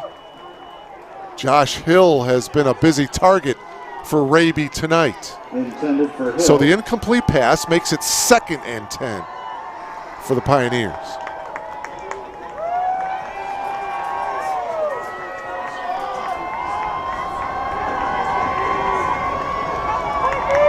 Of course, the play clock does come into play as well. And Raby is going to hand it off this time, breaking a couple of tackles. Case, the ball carrier. Is Jackson Case. With the tackle. And he will get about Gain of 6. 6. 3rd down and 4. Ball at the 19-yard line. So big 3rd down here. 3rd down and 4 for the Pioneers. Raby throws it, whips it, a little bit low. Was it caught by Hill? Yes. Hill comes up with the catch, has the 1st down. Boy, I thought that was a low ball, but Hill did a nice job of coming up with it. And it's going to be 1st and goal now for the Pioneers. Big catch by Josh Hill, the 6-foot junior. Went to Jacobs High School. So it's 1st and goal now for the Pioneers. Going to hand the ball off. This is Case. Case is in. Jackson Case is in. And it's a touchdown for the Pioneers. Here's another look at it here. You see straight up the middle running. Good blocking up front. And Case dives into the end zone for the touchdown. So it's now 27-21. And what will the Pioneers do? It looks like they will go for the conventional extra point.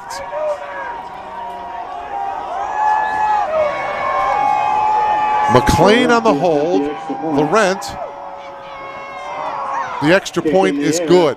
So it's 28-21 in favor of Carroll. And now the Blue Jays will get it at the 25. Another look at the touchdown run by Case. Again, 2 weeks ago, he had a huge game against Augustana. Had an 80-yard touchdown run a couple of weeks ago. Comes up with a touchdown run here in overtime to give the Pioneers the lead. 28-21, and now the Blue Jays with a chance here.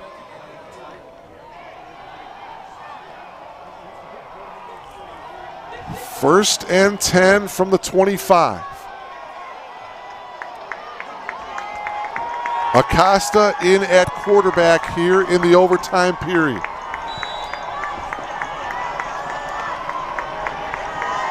He's got Cavallo to his left. Little play action here. Acosta going into the end zone. Oh, he had an open guy. Intended for Winston Brown. Incomplete. Here's another look at it. You'll see Brown had a step. He was open, just couldn't get it to him. 2nd and 10.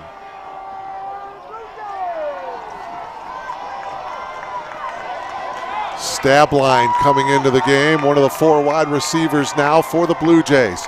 2nd and 10 from the 25. Acosta throwing.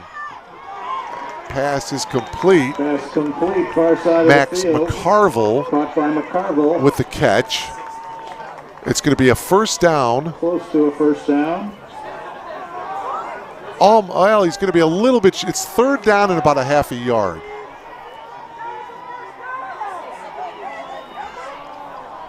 So obviously you want to pick up a 1st down here.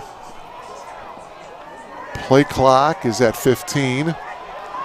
3rd down and less than a yard here. Acosta throws, pass complete to Winston Brown, and he will have the 1st down. For the Blue Jays. And so it'll be 1st and goal here for the Blue Jays at the 10. 1st and goal from the 10. Boy, win, lose, or draw here. You have to like this young freshman Acosta, the job that he has done at quarterback tonight. 1st and goal, Blue Jays trailing by 7 here in the overtime period. Costa into the end zone, and that's going to be incomplete. Winston Brown was the intended target with the single coverage. You see him the corner route, overthrown, 2nd and 10. Second goal, actually, from the 10.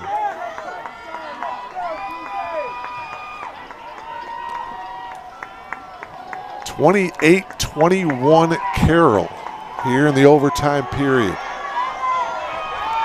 2nd and goal, Blue Jays from the 10.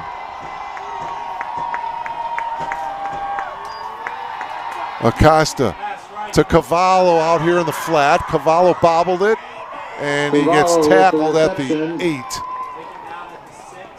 To the 6-yard line. Well, check that, right around the 6-yard line, actually. Campbell with the tackle. 4-yard pickup. 3rd down and goal. Again, Will Campbell was there on the tackle. So, 3rd and goal for the Blue Jays. Obviously, a 2-down situation here as they're trying to punch it in. And then it'll be interesting to see what they do if they do score a touchdown. Costa out of the gun. Steps up, throws, under heavy pressure. Incomplete, and so now it's going to bring up 4th down. Here's your ball game, folks. 4th and goal at the 6. Tried to get that pass away. Blue Jays trying to extend this one, and they'll take a timeout here to talk things over. Final timeout for the Blue Jays here. 4th and goal from the 6. Acosta has proven that he can stay in the pocket and try to hit a wide receiver. 2nd time in the last 3 games that the Carroll Pioneers have gone into extra time. 2 weeks ago, they went into double overtime against Augustana and pulled off the victory. It was their homecoming game 2 weeks ago. First overtime period of the season for the Blue Jays. 4th and goal, Blue Jays from the 6.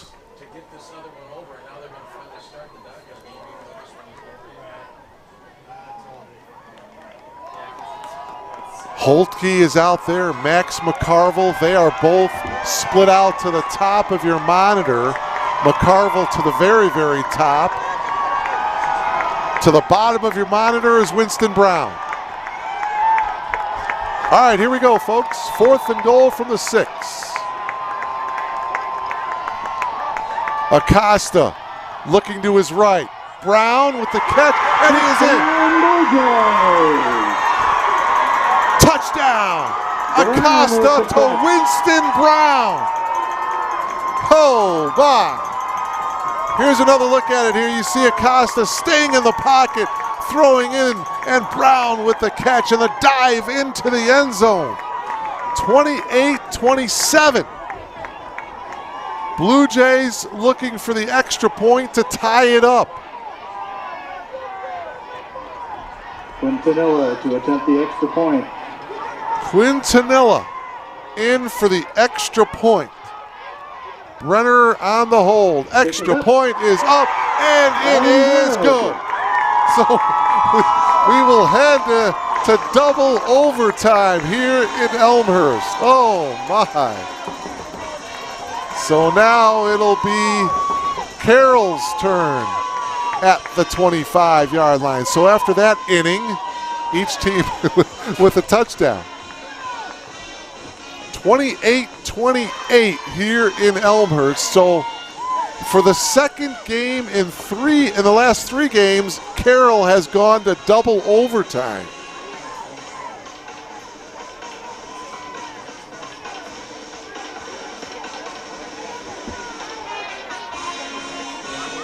You're logged on to BlueJayTV.com and you're seeing a thriller here in Elmhurst. Mark Kruger, delighted to bring you all the action. Glenn Liljeberg, our executive producer. Great job that Glenn has done here tonight as we head to double overtime, tied at 28. So now it'll be Elmhurst with the ball first to start the second overtime period.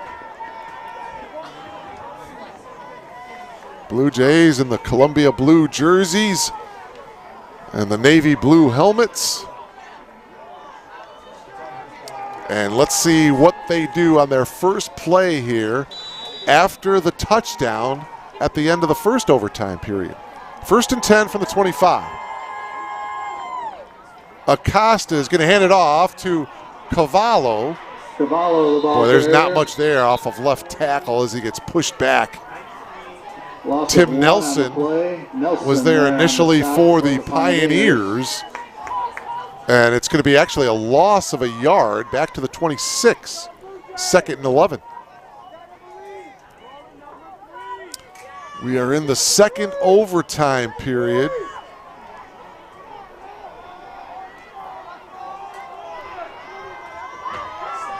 Second and 11 now for Acosta and the Blue Jays. Acosta out in the flat here to Cavallo. Cavallo trying to break one tackle. He does, but overcomes a couple other Pioneers, including Jagger Vine, to make the tackle on Cavallo. And he'll get back to the line of scrimmage, the 26, that's it. It'll be 3rd and 11.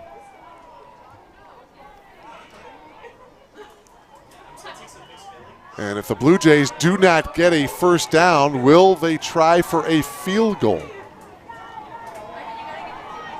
Right now, they face a 3rd down and 11.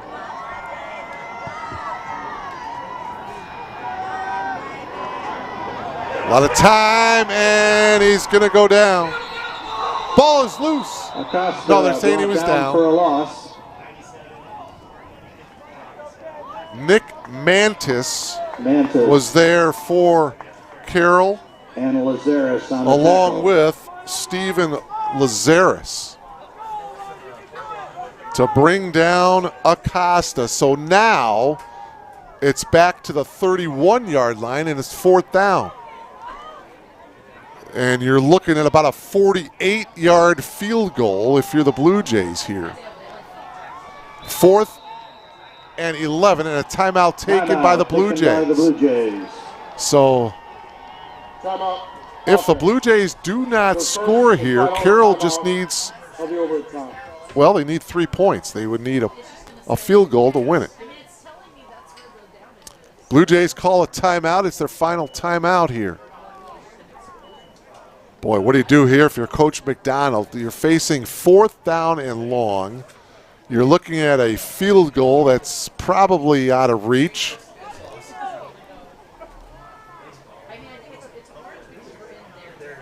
Fourth down and long for the Blue Jays. It's actually 4th and 16 from the 31-yard line. We are in double overtime, tied at 28. Each team with a touchdown and an extra point in the first overtime period. Blue Jays starting the possession here in the second overtime period, and they find themselves facing a 4th and 16. Well, now they are going to go for the field goal attempt for the Blue Jays. So Quintanilla with a 47-yard field goal attempt. The hold by Brenner. And it's going to be a low kick, and it's going to be well short. So the field goal attempt is no good by the Blue Jays. And now the Pioneers will start. 1st and 10 from the 25. And any kind of score will win it for Carroll.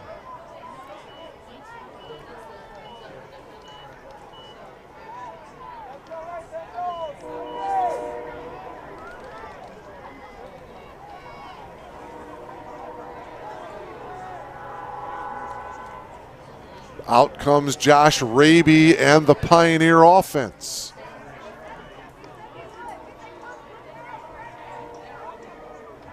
And remember, their kicker, Jacob Laurent, had about, a 46, 47-yarder that hit the left upright. So he's got plenty of distance right now for them to kick the field goal. This is Jackson Case.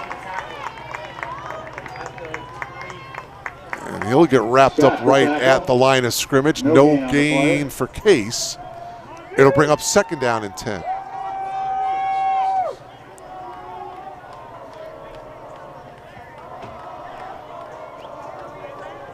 Again, there is no wind to speak of here right now at Langhorst Field. 2nd and 10 for Raby and the Pioneers. Raby looking right. Now he's going to throw to the left. Pass is complete and knocked out of bounds. Austin Eichstead with the catch for the Pioneers. Eichstead with the catch. Second option. And Eichstead, you see him getting shoved out of bounds by Connor DeVries. Good to see Connor back into the ball game. Remember, he was injured earlier in this game. It's a 7-yard catch by Eichstead, so it's 3rd down and 3. Well within field goal range here for the Pioneers. 3rd and 3 for Raby. Setting up a screen to Case, and he dropped it. Boy, that was close to being a lateral, but instead it's just an incomplete, and now it's 4th down, and now the field goal unit coming in. So very simply here, Laurent, field for Carroll. If he makes this field goal, the game is over. Tyler McLean will hold. This will be a 36-yard field goal attempt. From the 36-yard line. Jacob Laurent, a 5'11 junior from Kenosha, Wisconsin, to win it here for the Pioneers. Kick is up, and it is good. So Carroll in double overtime wins. Carroll 31, Elmhurst 31 to 28. Almost the identical score of last year's meeting when Carroll won 30 to 28. So for the second time in the last 3 games, Carroll wins in double overtime. 2 weeks ago beating Augustana in double overtime. Tonight beating Elmhurst in double overtime. So the Pioneers improved to 4-2 overall, 3-2 in the CCIW. The Blue Jays fall a heartbreaker tonight, 0-6 overall and 0-5 in the league. So that'll do it here from Langhorst Field in Elmhurst. Hope you've enjoyed it. In double overtime, the Pioneers win it 31 to 28. Mark Kruger saying enjoy the rest of your weekend. So long, everybody.